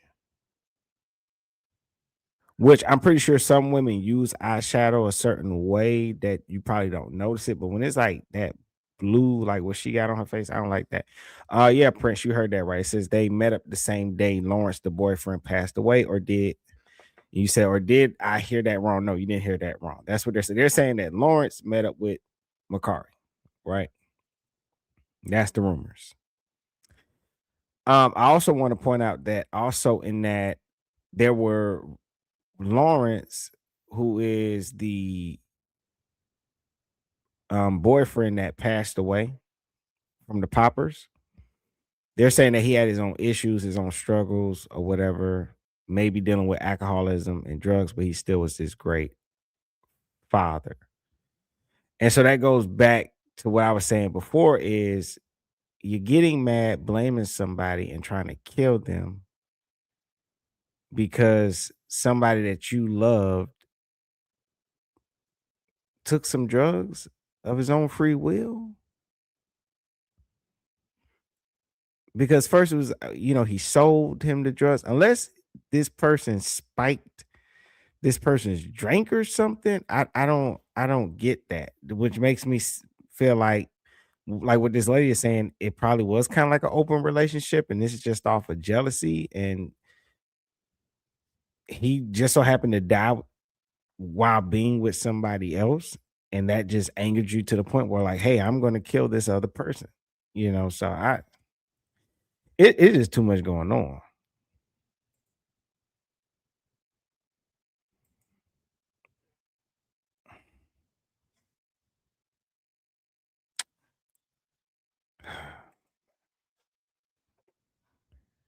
Let's see. Princess, what the F is going on in the lame club? What was that name?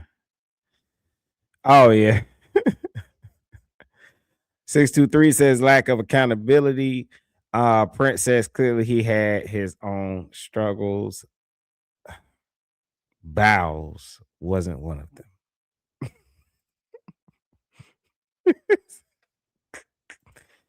You is going to hell, dog.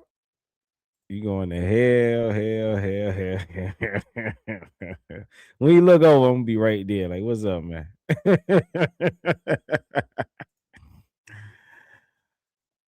It's just too much going on in this story. I want to rewind it because I want you to.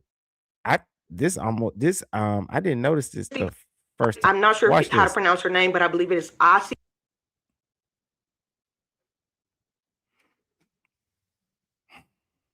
I'll just let that sit there for a moment.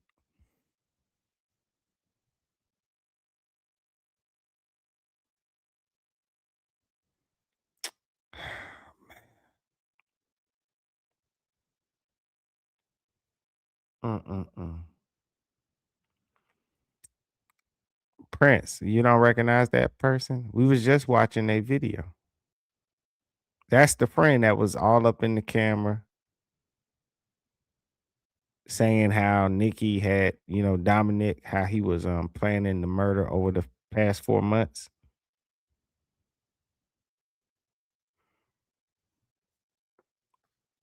I'm just like, this is crazy. They do the makeup, right? Keys. She is the person that actually ended up calling the. That's the video we was just watching. That's what who the person really is.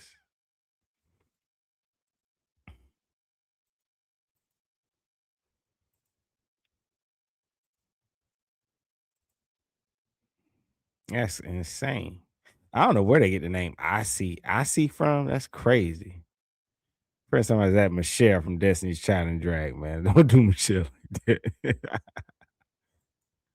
that. Oh man.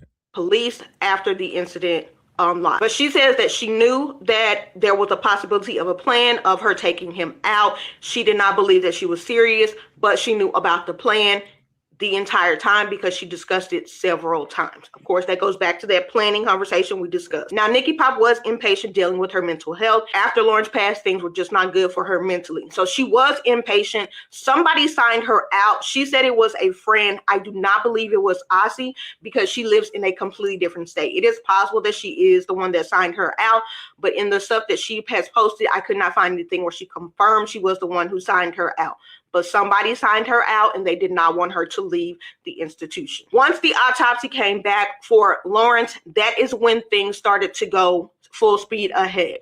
The autopsy came back. It did say that he had substances in his system, but it was an accident, meaning that nobody will be charged for what caused his passing. That was her breaking point, it seems. After that, she got him to her home. How she did that has not been released yet because, again, she said not guilty when she put her plea on file. So nobody has provided any details as to how she got him there, but it was a complete plan to get him there, which is how she got him there. They had a prior knowledge of each other. So once she got him there and she took his life, she called Asi. Asi was like, what the heck? They were on a FaceTime call, I believe. She saw the body. She saw, all the bodily fluids. She was like, okay, absolutely not. She immediately called her mom and her sister to let them know what was going on. And then she called the police. Some people are upset at her because she called the police, but she has said several times the reason that she called the police is because she was very hurt that, her friend had done that, but she would rather have her friend here and she can still talk to her than her friend to be gone and not here. So she said that it's still her friend. She will still be talking to her and communicating with her while she is in jail because she still would rather have her friend here than not here. So she does not have any regrets about the decision that she made. And for the record, because Keisha has never been one to play with, I am a storyteller. I can think of every single option available in any store. It is absolutely normal for somebody's parents, family members, all of their loved ones not to know what they do every single moment. But if more than 60% of your family is willing to jump online and say that you are not a street pharmacist, I'm going to believe the family first. Not everybody has family members that will jump online when you are sent off to glory by somebody who is in the middle of a mental crisis to say this is not true about them. Okay, that is very important to their character. I don't know how. But you know what's crazy is you wouldn't have to be no street pharmacist to sell these poppers. All it is tape cleaner. And they sell them right there in the sex store. It's like you just go in there and get it, apparently. Apparently it's not that hard to come by. So I don't know why somebody would need to be like to say, oh, they were a drug dealer. They wouldn't need to be a drug dealer just for that. I mean, what are you talking about? So I would believe the family on that. I don't think he was no damn drug dealer. How y'all be missing that? Character is important to the story. Who you are is the character, and your character says you'll do this, this, and that. All right. Lord be with us. That is the update at this time. Do remember, no homophobic comments will be accepted. I will immediately send you to hell. Nickyy Pop, she. Lawrence, he. Makkari pronouns, I believe, are he. Get it correct, don't comment. Always have the day you deserve, and always find you somebody else to play with, because Keisha is never the one. I don't know why they gotta have that spicy attitude all the time. That's insane. Right, 623 dealers don't sell something you just get at the smoke shop. In this case, they just go in there and get it at the sex shop with that other stuff. Ah, man, Prince, I hope not, dog. He said this is a wild stream. You getting banned.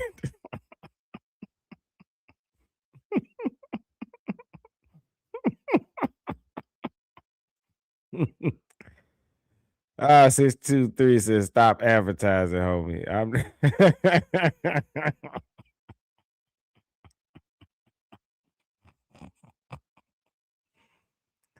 Let me see.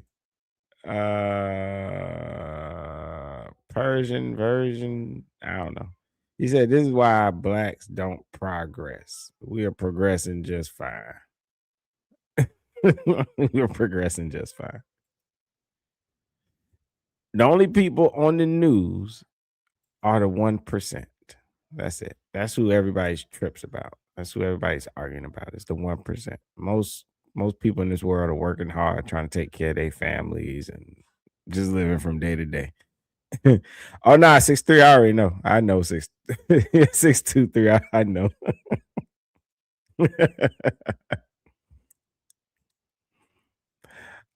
It's her makeup that gave her the attitude. I know it was her attitude. But yeah, 623, we good. I already know, man.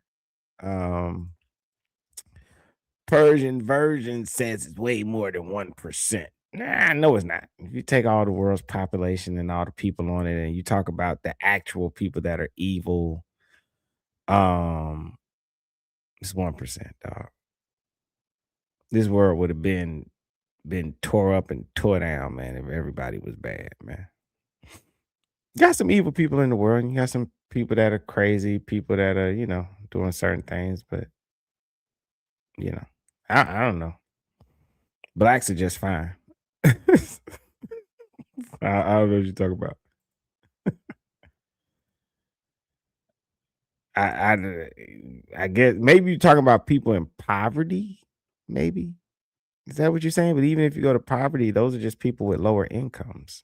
They're not bad people. They just have a low income. And most of them don't act what people would want to call ghetto or stupid or anything. They just don't make a lot of money. So,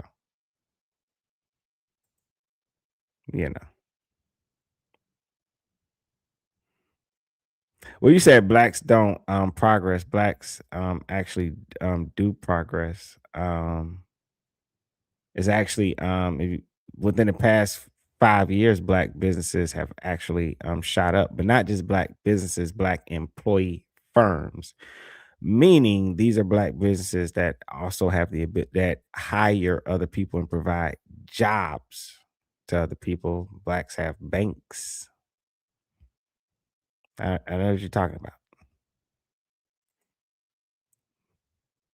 So black people are doing fine. Everybody's doing fine. Yeah. Well, 623, shout out to that. That's why I was saying, like, the masses aren't evil. They're just sheep. Most people are just sheep. You see what I'm saying? Persian version says the crime rates. What about the crime rates?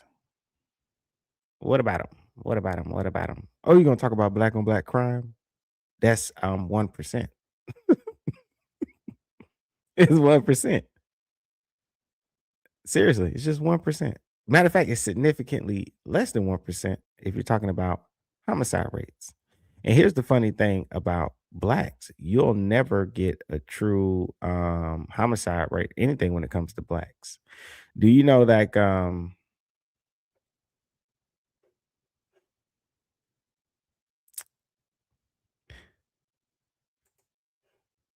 hold on.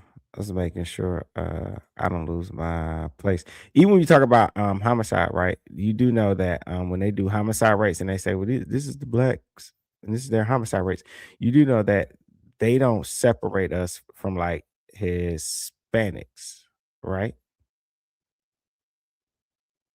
So you never get our full number, because when you're melanated and people of color, they just take all of our statistics a lot of times and they just push them together. So even when you talk about the crime rate, you don't know what blacks are doing, what Hispanics are, you don't know what any of us are doing at all. Literally. You just you can go look it up. So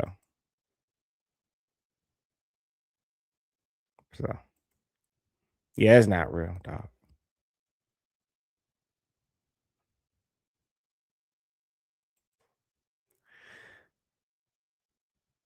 And Prince says, what American blacks? You says what American blacks are failing? What are these stats? And I can't stand N words. I don't know what Persian version talking about. I think he's just trolling. Yeah, I think he's just trolling.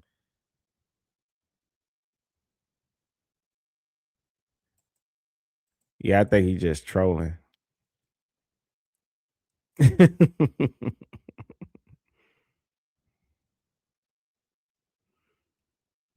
Yeah, I think he's just trolling, man. They don't know the numbers or anything like that. 623 says shades of wheat. We're all brothers and sisters in this nation. No, shout out to that 623. And what I said, anybody can use it. Like anybody can use it, even if you're Hispanic or whatever. And they go, "Oh, this is your homicide rate." It's like, how do you know what my homicide rates are? When your crime people take our numbers and just lump them all together and just throw them out there without any context. Don't nobody know what our numbers are. And even if you accept those raw numbers, it's less than 1%. Majority of people are not, the overwhelming majority of people are not killers or murderers or violent.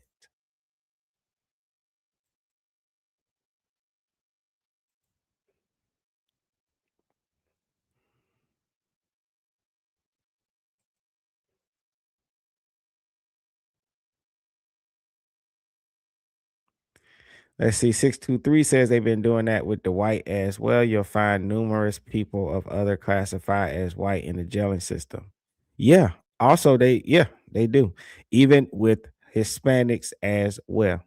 Even with Hispanics as well, they'll put them in there. So I don't think nobody knows anything. I only cover what's on the news and who that person actually is that committed that crime. And I don't take that person and say, well, this whole race is doing this or doing that. I just don't do it.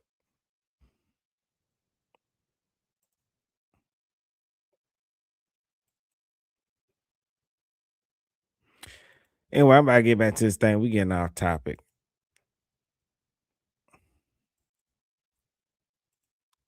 regardless of race, color, skin, where you're from, or your culture, majority of people are not evil or doing bad things or selling drugs or killing people or robbing people. Just not true. Just not true.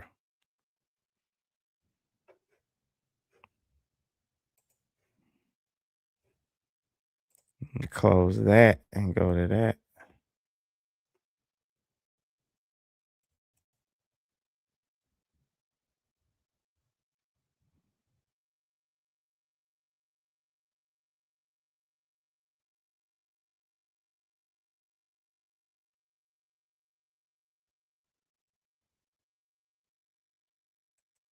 So let's talk about Nickyy Pop's sister who did pass away. So her sister that passed away was actually murdered.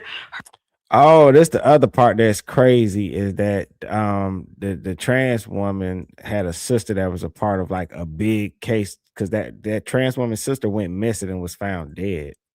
Her name was Deanne Robinson, and she did pass away when she was 20 years old. She went missing on January the 1st, 2015. Now, her and her sister Deborah were staying together. I don't know if they lived together or if they were just together that night, but she said that she heard somebody come to the door that was looking for her, and she ended up leaving with that person. And Let's see. Oh, I do want to say this, man. Shout out to Prince. Said, ain't no race baiting in this chat. Prince says exactly. 623 says, in reality, it doesn't matter what you look like in this nation. Together we stand and together we fall. Yeah, man. No race baiting. But feel free to say what you want to say. It's just people just might not respond, So but yeah, no race baiting, man. I don't even care about all that. One thing this past year, 2 years has showed me, man, when I look at like what everybody's been going through, I think everybody done been through something over the past 2 years, man. I don't even know how people can concentrate on all that racial shit. Like, seriously. I don't know how people can concentrate on it. Seriously. Anymore. Like, it's a waste of time. Prince says, does this makeup lady have any life? Where's all this info coming from? I don't know, Prince, man, but I went down the rabbit hole, man. I was like, yo, she got all the info. Did you check out? She got her weave with the rainbow colors in it, and then she got her eyeshadow to match it. It's like insane to me. Insane. Shout out 623. I appreciate that, man. Hit that like button, smash it. 623 says lack of accountability. That's the only way they can focus on it the way they do. Oh, you mean focus on race? Yep, exactly. That's what they focus on, man. I've been all over the country, and I'm gonna tell you like this. When you go all over this country, you see many different people. I'm talking about towns. See, I think most people only know like the major cities. They ain't never been to all these different little towns and stuff, man. So I met so many different people just in the United States alone. And let me tell you something. I've had those other people help me out in so many ways. It's ridiculous. Like, you not gonna survive in this world hating everybody. I'm gonna just tell you like that because see, people that think they can hate other people all the time are people who never leave home. But when you somebody that actually leave home or travel around like I used to, I don't anymore. But I mean, I'm pretty sure it ain't that much change since I stopped, traveling around. But I'm telling you, if you leave home, you're gonna find out real quick that you need other people. So all that you think you don't need other people, you think you just gonna diss other groups of people and stuff like that, you crazy, man. When you leave home, you leave your town, you leave your place where you from and your support system, and you go around, you start finding out about other people, and then you stop listening to the news thinking that everybody hates you. Like, these people do not hate you.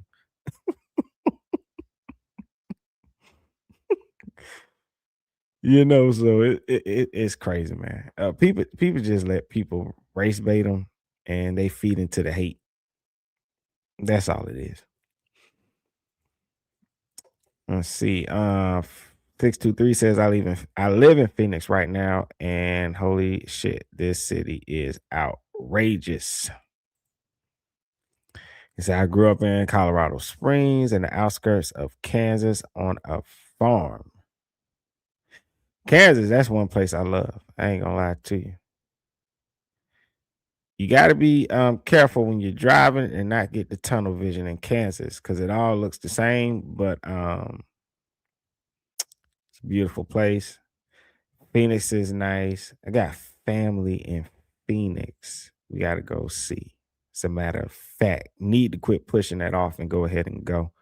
But you know how it is when you're working and you always like, oh, I'll do it. I will go next time. We'll go next time. I need to quit pushing that off. Shout out Prince says, I've been through sundown towns before. Oh, yep, me too. Decent places. Racism isn't what people think it is. Yeah. I've been in sundown towns before, and not even just passed through, Prince. I had to go there for some work. I was there all day. And I can't even remember one dirty look. And I remember this older white woman walked up to me and she said, "Hey man," she said, "How you doing? Are you okay?" I said, "Yes, ma'am." I said, I'm having a great day. I'm doing good." She said, "Oh, I was just checking on you." She says, what made me talk to you?" And in my head, I'm like, yeah, but I was like, no, I don't know why, right? And she said, she says, "Man, I came here from West Virginia." And she said, "Man, they treated my family bad when we got here." And I was like, "What?" This is an older white lady telling me this. And she says, but I know West Virginia too. And West Virginians, they are very country. And so what she was saying is that when she moved to that town, they call her and her family,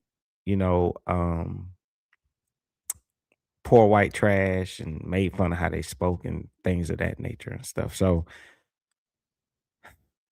I say that to say this. People that are mean are just mean. And they'll use whatever excuse it is to be mean. If you the same color as them, they gonna be mean to you. They just gonna make fun of the car you drive. If you ain't the same color of them, they just gonna say it's because of your skin color. Look, man, mean people just mean. And nice people are just nice. That's how the world works. Because I laughed to myself because that woman was being treated worse than me or other people that I have heard from that's been in that area. So that was just crazy to me. I mean, the world is surprising once you get out there, man. 623 says they don't care as long as you're respectful and cohesive. Yep. Prince says, "Yeah, that's what I mean. While delivery is not a bad, they once wanted me to say baby with my New Orleans accent." Oh, they wanted you to say baby. Now, Louisiana, yes, I love Louisiana. Yeah, I love New Orleans, man. I love Louisiana. Thank you much. Nola. Yeah.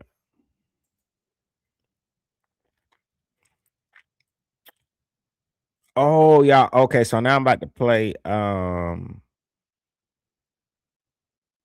Nickyy had a sister, Deanne, who went missing, and this was a popular story, covered in everything, and was on the news.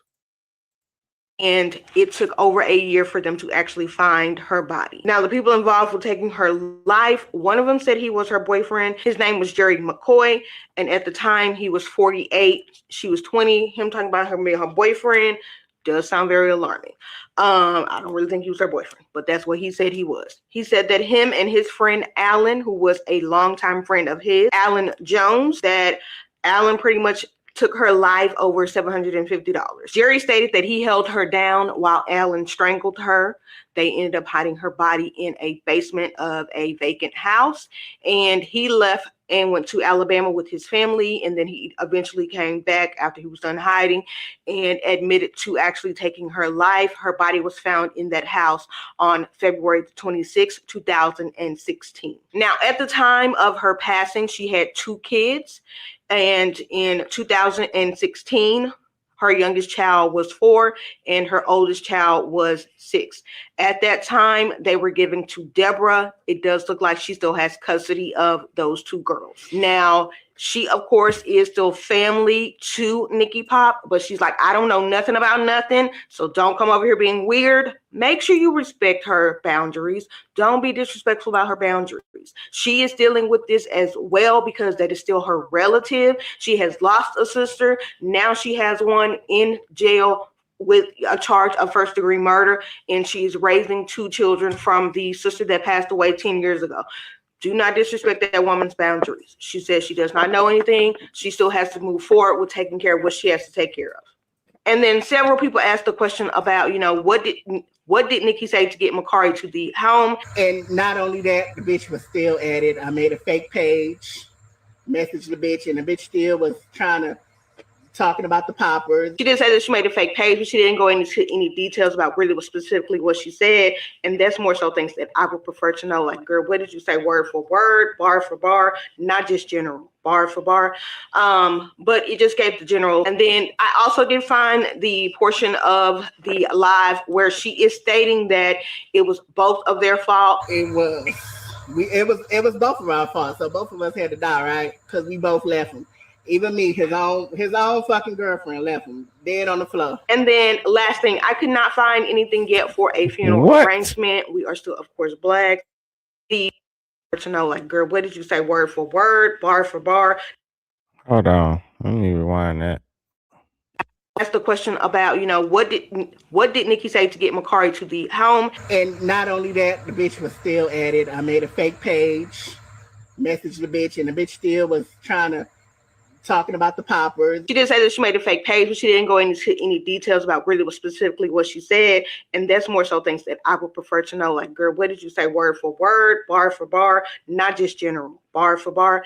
But it just gave the general. And then I also did find the portion of the live where she is stating that it was both of their fault. It was.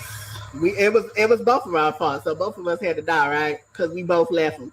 Even me, his own fucking girlfriend left him dead on the floor. And then last thing, I could not find. This is what is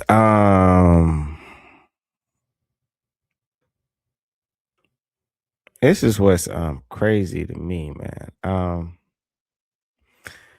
Shout out 623 says, why is it that people personal on lying to others to pander to them under the falsification of being respectful? You don't respect someone when you persist online about them. Oh, okay, yeah, you're right. Correct. Nah, you correct on that. I was thinking about that too.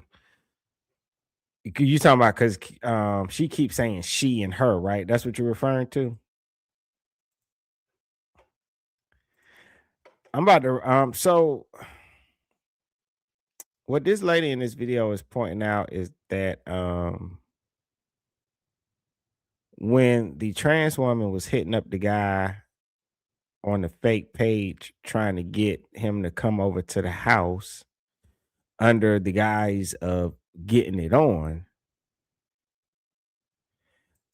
the trans woman was saying that how he was, even in the DMs, was talking about the poppers, suggesting that, like, hey, like, this dude, just like what the trans woman is saying is that this dude just was involved with somebody who died from taking poppers. And when I hit him up with a fake page, he was in the back channel talking about poppers still, which the trans woman is saying this is what infuriated me even more. But I'm about to rewind it because this is the part that also bothers me. Of the live where she is stating that it was both of their fault. It was both of our fault. So both of us had to die, right? Because we both left him. Even me, his own fucking girlfriend left him dead on the floor. And then So Dominic, the trans woman, says it was both our fault. We both left him on the floor, right? This is what I'm thinking. And this is the part that's confusing to me. For Dominic to say that we both left him on the floor, like we both panicked when he took the popper and the popper had the negative effect and we both abandoned him, that would suggest that Nickyy knows what Dominic, the trans woman, looks like. And so my question would be is, why would Nickyy go in that house? Like, yeah, he got catfished, but when he went to the house to meet up with this catfish and the door opens and he sees Dominic, why didn't he be like, oh, hell no, this is a setup, and just turn and go the other way? That's the part that's confusing me. I would think that he would not go into that house if in fact he knew this person. Like, you see what I'm like?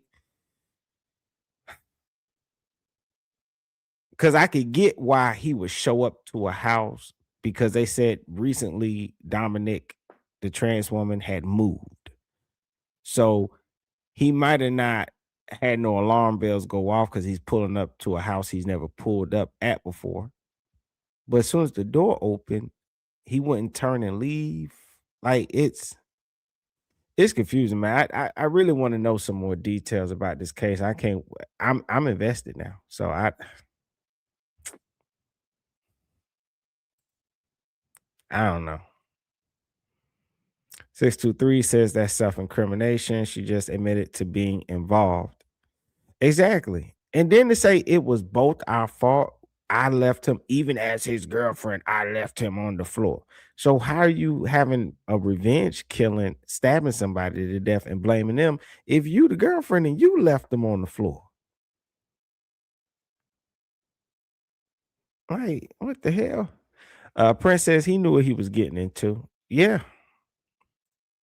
And then Prince says, OMG, he wanted to smash Shrek from the very beginning. That's crazy. I wonder what man, Prince, that happens, man. That happens, yo. Like, he pulled up and didn't care. Oh my God. I just thought of something, right? Okay, let's just say that they do know each other and they was both present. And this is what Dominic, the trans woman, is saying. Dominic, the trans woman, is saying, hey, it's both our fault. Even I, as his girlfriend, left him on the floor to die. This is what has been said. Now, think about this. If they both were there when the boyfriend took the poppers and passed away, to be honest with you, Nickyy Finley, that's his name, Nickyy Finley, Nickyy might not see Dominic as a threat. Nickyy might not see Dominic, the trans woman, as somebody that wants to hurt him, because as far as he knows, we was all together. Bro took a popper. It didn't go right. I hid what happened and you hid what happened. As far as Makari would think, he would think they was on the same team. Right? Everything gets ruled an accident. They all go home. He gets hit up again. And so when he finally, and even though it's what we're calling catfishing using this other picture, if he gets there and sees Dominic there and he's attracted to Dominic, he's not going to care that he's being catfished. He's going to go in the house. We might have figured this one out. That's why he went in the house. Because why would he see that person as a threat? Like, think about it. If he didn't know this person, I don't think he would have went in that house after being catfished.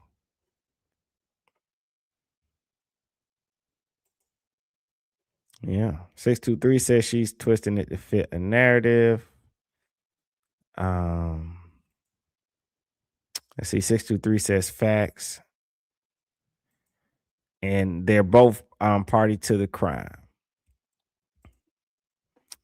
Prince says a threesome. He says, if I was there, throw up emoji. Oh, that's crazy. 623 hence conspiracy to commit murder. Yeah, it's definitely a conspiracy, all of it. This was, man, this court case gonna be lit unless they do like a plea deal or something. Last thing, I could not find anything yet for a funeral arrangement. We are still, of course, black, so it'll probably be the end of the week. But I have not found anything for a funeral arrangement. After his funeral is done, I will do more information about him. Keep an eye out for that.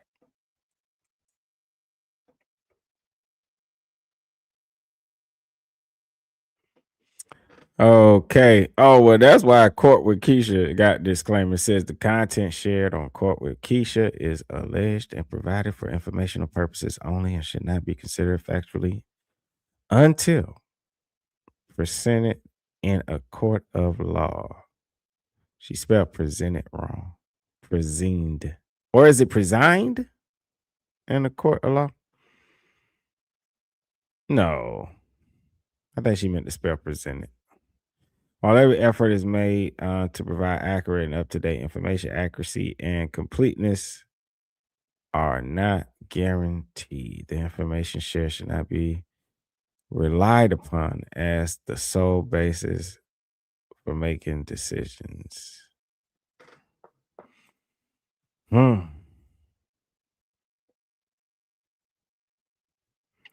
You know, at 623, I be saying the same thing about them plea deals. I don't understand when plea deals are presented to people that are caught red-handed. Like, that makes no sense to me.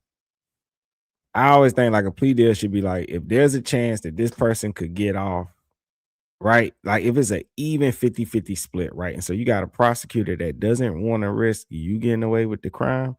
And then you got an accused person that just, I don't want to take chances and get sentenced to life. So like we're gonna meet in the middle because there's a chance we both could lose.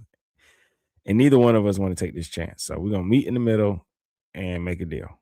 That's when I understand it, right? But when you got somebody that Facebook Live stab somebody, what are we talking about? Why do we have to have anything? Because I think, like Prince says a plea deal means a guaranteed win. Yeah, but I be thinking like something like this is a guaranteed win. Especially, you got the friend. That's if the friend is willing to even come to court and testify. So What's up, everybody? All right, you guys. So the family of Makari Finley, who was the victim in that standoff in Warren, Michigan, they've come out to say a few things. So Makari's dad is saying when Nickyy Pop went live, he saw the live on. See, this is what I be talking about. And once again, like I don't spread no hate at all. Like I'm just not a hateful person. Who was the victim in that standoff in Warren, Michigan? But this is what I'm talking about. Like, bro, the way he take his pictures, and then he got like his hair permed. It's like his hair is permed or like a blowout. would it died and pulled up in a ponytail like that, I think like I don't think he got catfish like he thought he was going to meet a woman. I think that he knew he was going to go see a trans woman. He just thought they looked different, you know? They've come out to say a few things. So Mukari's dad is saying when Nickyy Pop went live, he saw the live on his timeline. But he didn't watch it because he really doesn't get into stuff like that. It wouldn't be until later on when he learns that that same live stream is the live that his son had his life taken on. We also know that in that live stream, Nickyy Pop kept saying that this person was the person responsible for her boyfriend's death. But Mukari's family is saying that that is not true. Now, they believe that Mukari was actually dealing with Nickyy Pop's boyfriend, but they deny any claims about drug use. Now, a lot of people were wondering, how did Nickyy Pop and Mukari end up together that day that all of this took place? And Mukari's dad is saying that Nickyy Pop, who is actually Dominic Robinson, catfished him on a dating app.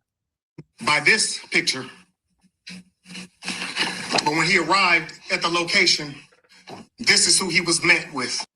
Mukari was not a drug dealer, nor did he have a criminal history. Mukari was not an illegal drug user. So we know that Nickyy Pop has been charged with premeditated first-degree unaliving.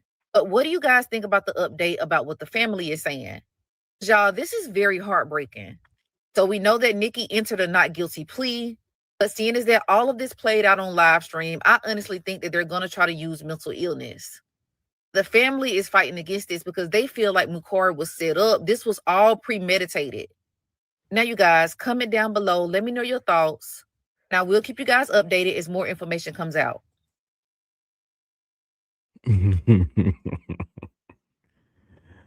Yo, Prince said, man, the dad, he knew, man. He just in denial. Yeah, he in denial. He already know. He knows. 623 says, man with beard should never bun their hair. Man shouldn't bun their hair, period. They said them man buns, it just don't go together. Don't at all.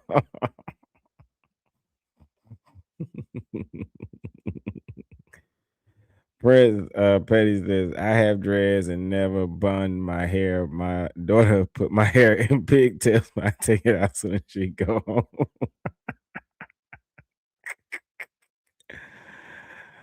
Oh man. You know what? Sometimes as a guy with dread, I had long hair, you gonna tie it up a certain way, man. But you ain't gonna do it with the perm shit like that when you taking pictures. You ain't gonna do that, man. You're gonna tie it up when you cooking. But when somebody say, hey, take this picture, you gonna hurry up and take it down. You ain't gonna do what he did, man. Have it perm with the dye and all that up in it. Nah, I ain't finna do it.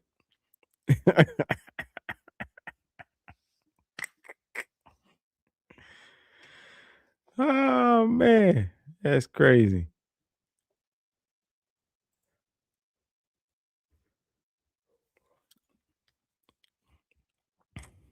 He got it.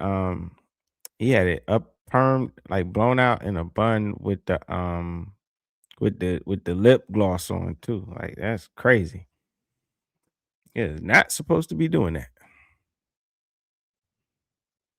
And 623 says, you can see homie was soft. That's okay. He can do him.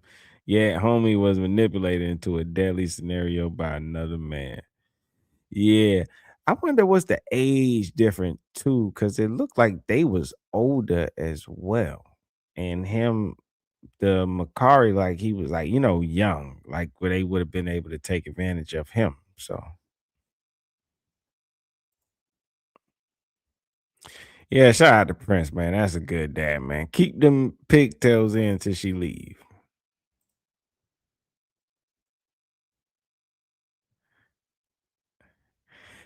Yeah. Prince says she plays in my hair a lot. Man, look, I shave my head now, so I mean, either way, kids, they gonna do that anyway, man. They gonna rub your bald head, ask you where your hair at, make you cry because you've been asking yourself that for a long time, Where did my hair go? I don't know.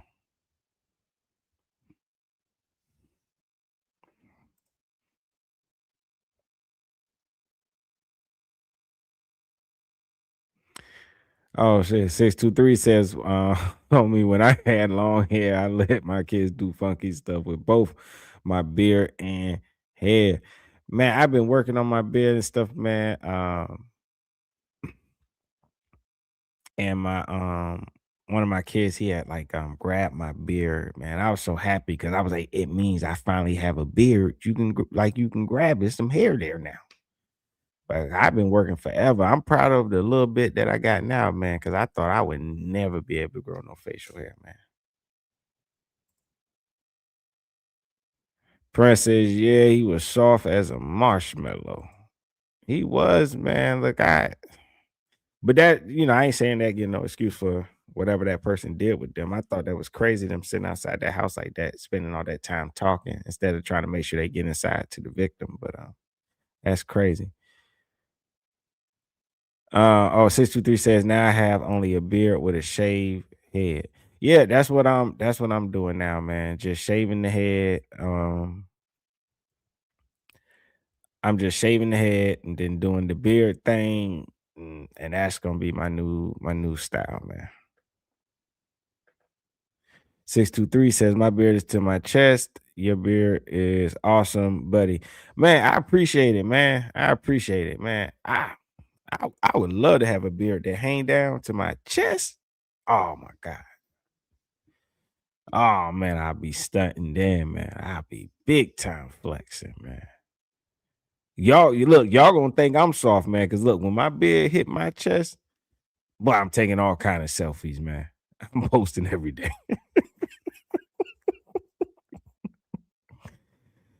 I post it every day. Especially me, as long as I done waited, man, I'm posted every day. Every day, every day, every day.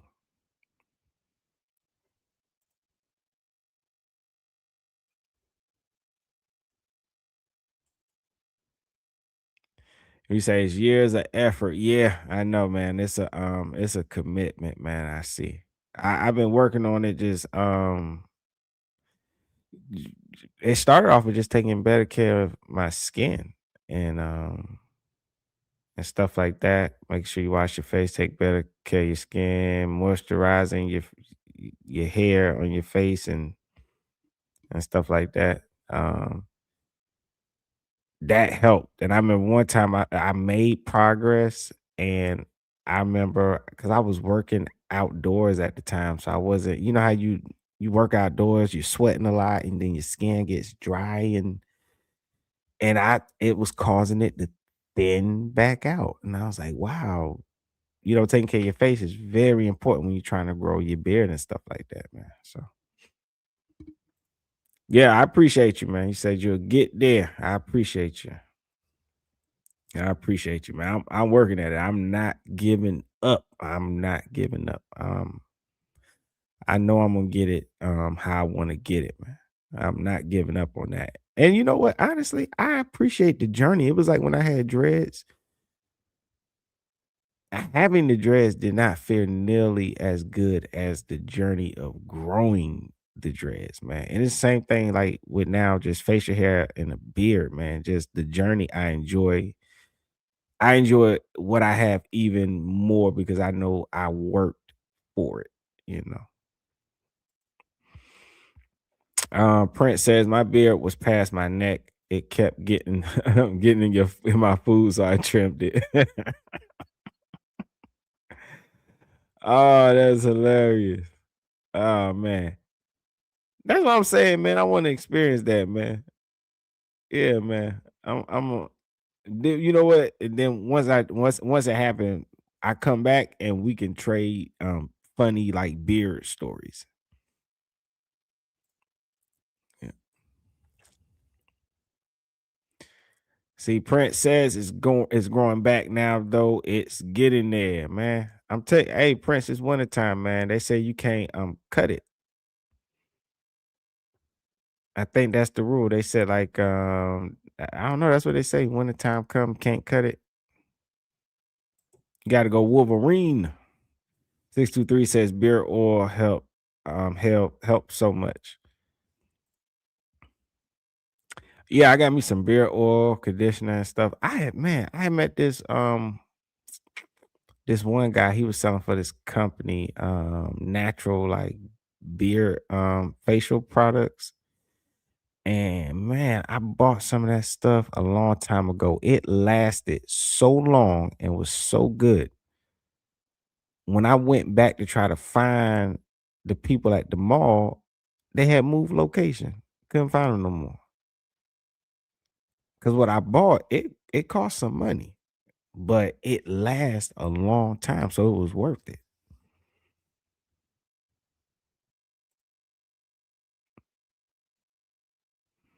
Let's see.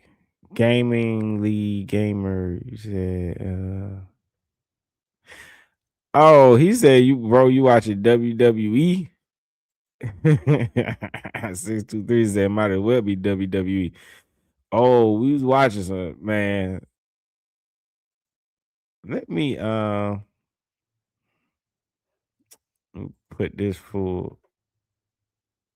Let me see. Timeline. Hold on. On his timeline. That's it right there. That's the wrestler.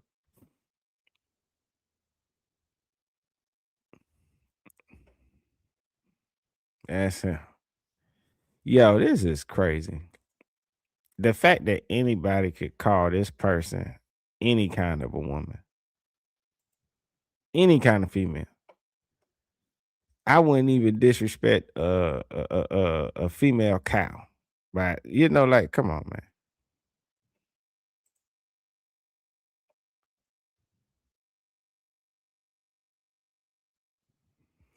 Oh yeah, Prince. That's crazy. Yeah, you.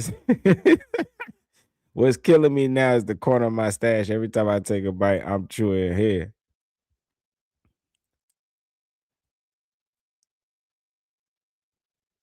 Yeah, man. See, I still ain't got that problem either, man. I still ain't got that problem, man. I got a mustache, but I ain't got one like that. I saw a video of one dude. He showed the different ways he styled the corner of his mustache, man. You know, like he twist up the ends and make it look like bull horns and stuff.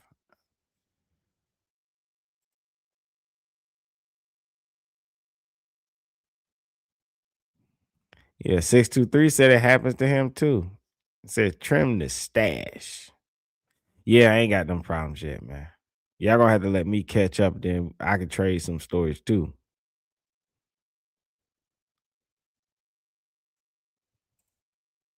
He said, "No, that's Mark Henry." And then Prince says the Black Andre the Giant, and Gamer says, "Nah, that's Mark Henry."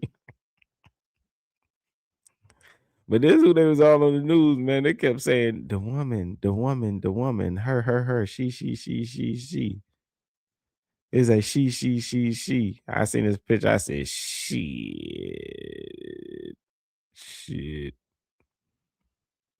That's crazy.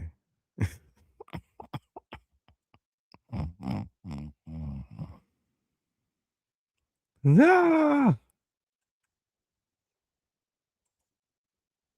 That you mean 623? You mean Chuck Henry?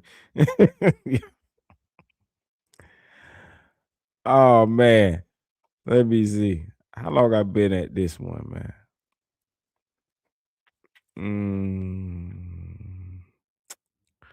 Okay. I think I want to come back and do another video. I just gotta figure out which one.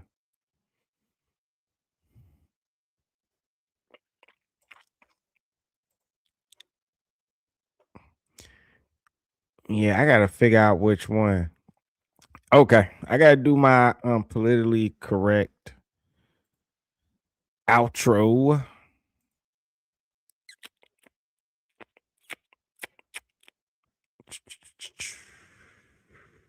The cost of unhealed pain.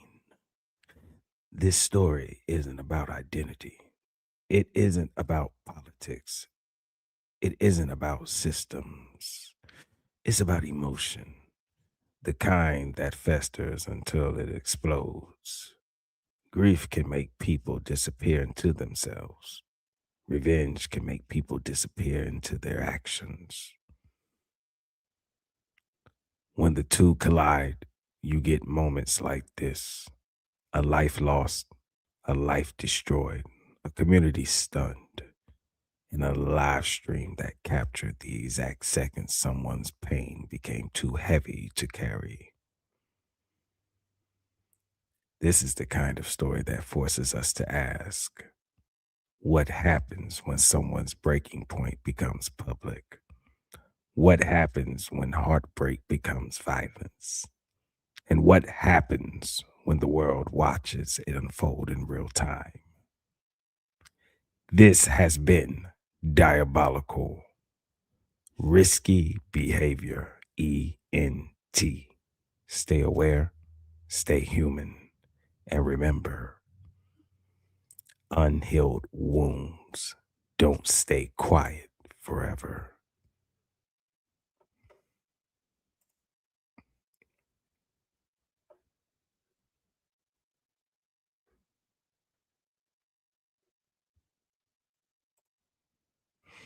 Let's see, Gaming League Gamer says, want to listen to pop, auto-tune, new gen music in a different language. What's that? Like a what are you talking about? You got an app that does that or something? Want to listen to pop, auto-tune, new gen music in a different language. That would be cool, actually. Prince says she had a breaking point, all right. Let's see. 623 says Miyamoto. It is better to be a warrior in a garden than to be a gardener in a war. That's deep. Like that one.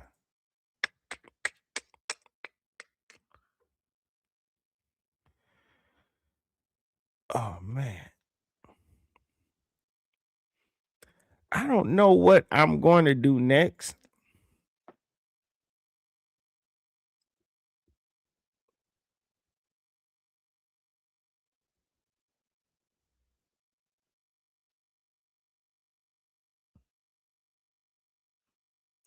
Oh, that is crazy.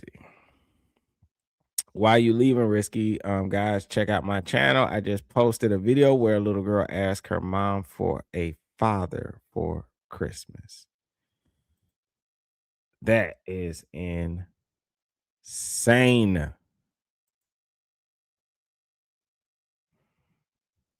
Oh man, that is crazy. But yeah, shout out to my brother, the Prince of Petty. Definitely go over to his YouTube and check out that link. Yeah, I'm gonna check that out, Prince, for sure. Usually, I posted also your stuff in the community tab. I was sleeping this week on YouTube, man.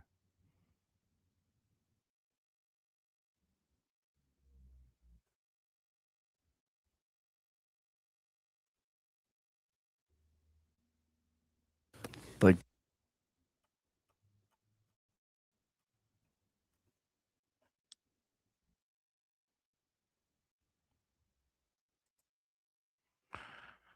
Oh man.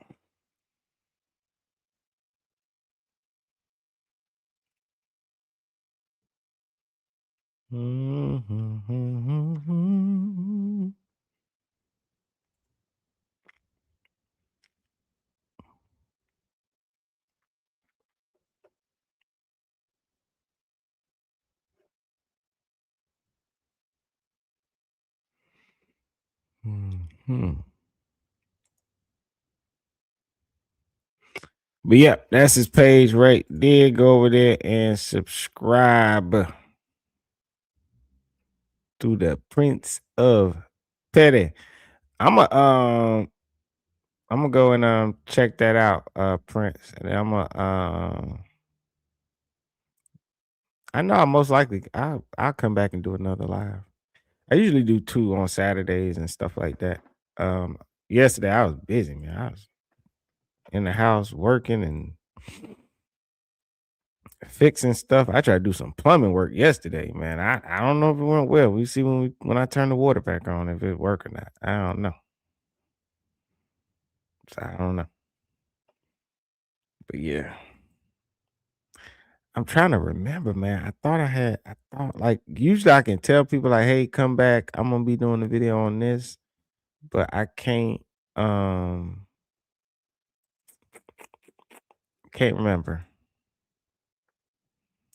Cannot remember.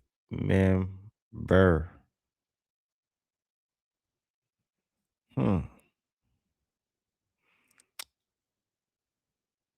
Yeah, that's insane. Anywho,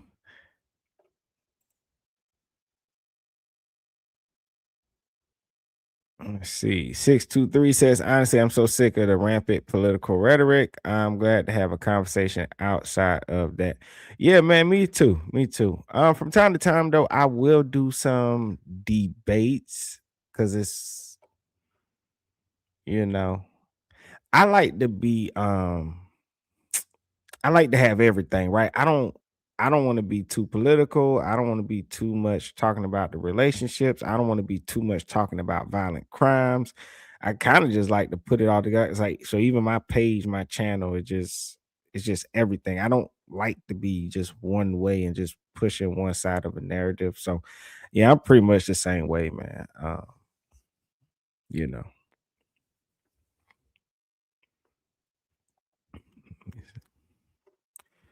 Yeah, man. I want to say, man, I appreciate you all. I definitely do. I want to say shout out to everybody. Of course, my homie, the Prince of Petty. Shout out to 623 Lee, man. Appreciate you, bro. Shout out to Lazy. Shout out to Peter. Shout out to Dark Blade. Shout out to even Persian Version. Shout out to the Generation X. Shout out Moving Forward. Shout out Cooked Sand. Shout out to Howard. Shout out to Vic Morse. Shout out to Marcus. Shout out to ETO. Shout out to Honky Kong. Shout out to Pocket 57. Shout out to Nelson. Shout out to Mateo. And shout out to Too Hip to Go. Yep. Let's see, 623 says the political aspect pushes too much division. I'm glad there's still a possibility to come together in cohesive conversation. I think it is, man. I really, really, really think it is. But I think it's just gonna take a while. The tribe of people that want to be able to build outside of hatred is still it's still it's a smaller number, right? So it just take a while, but you got more those walls that were keeping people separate based off religion, color, and politics. Those walls are slowly crumbling, man. They're slowly crumbling and falling away. People are starting to not even care about that, especially the new generation of kids coming up after a lot of us. They could care less about the generation before them and their politics, man. And I really believe that though they're going to change things and make them better. So let's see. All right.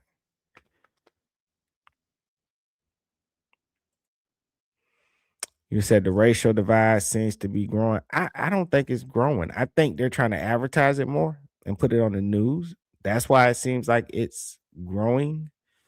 And they're trying to push this narrative and get it back to where it was. But I don't think it's going to work. But I know what you're saying, and I see it too. And I'm like, man, it's like they trying to take us back to the past. But I don't think it's gonna work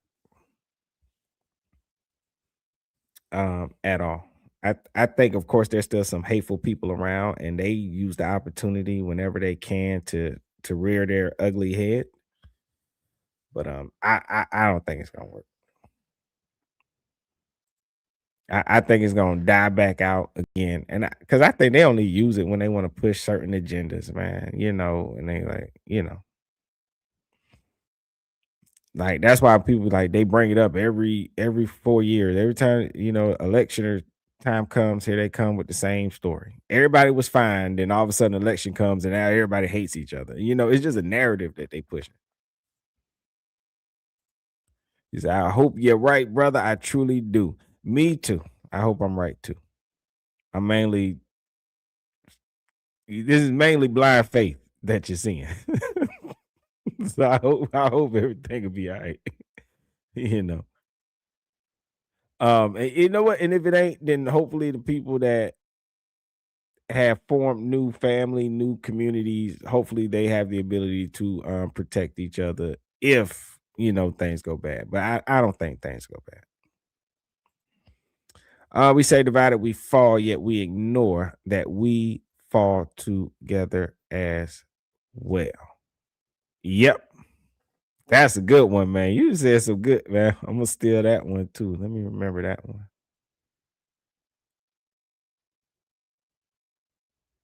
Yeah. All right, y'all. I'm about to head out. I'm about to close. I think I'm gonna. Ooh, I gotta take some clothes out the dryer. Can't forget about that. All right. I'll be back in a little bit. I appreciate you all. Much love, much respect to everyone. I'm about to close this one out, and I'll be back a little bit later.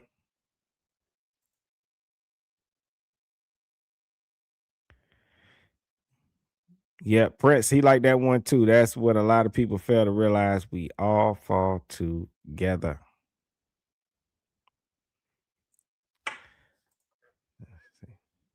What's up?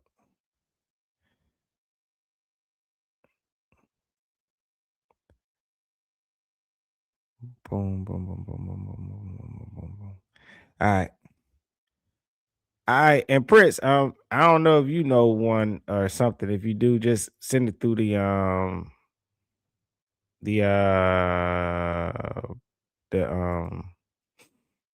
back channel. All right. It's Risky Behavior, ENT. I'm your humble host, Mr. Diabolical. I'm out of here. Peace out. Be blessed. But I'll be back in a little bit. Risky behavior.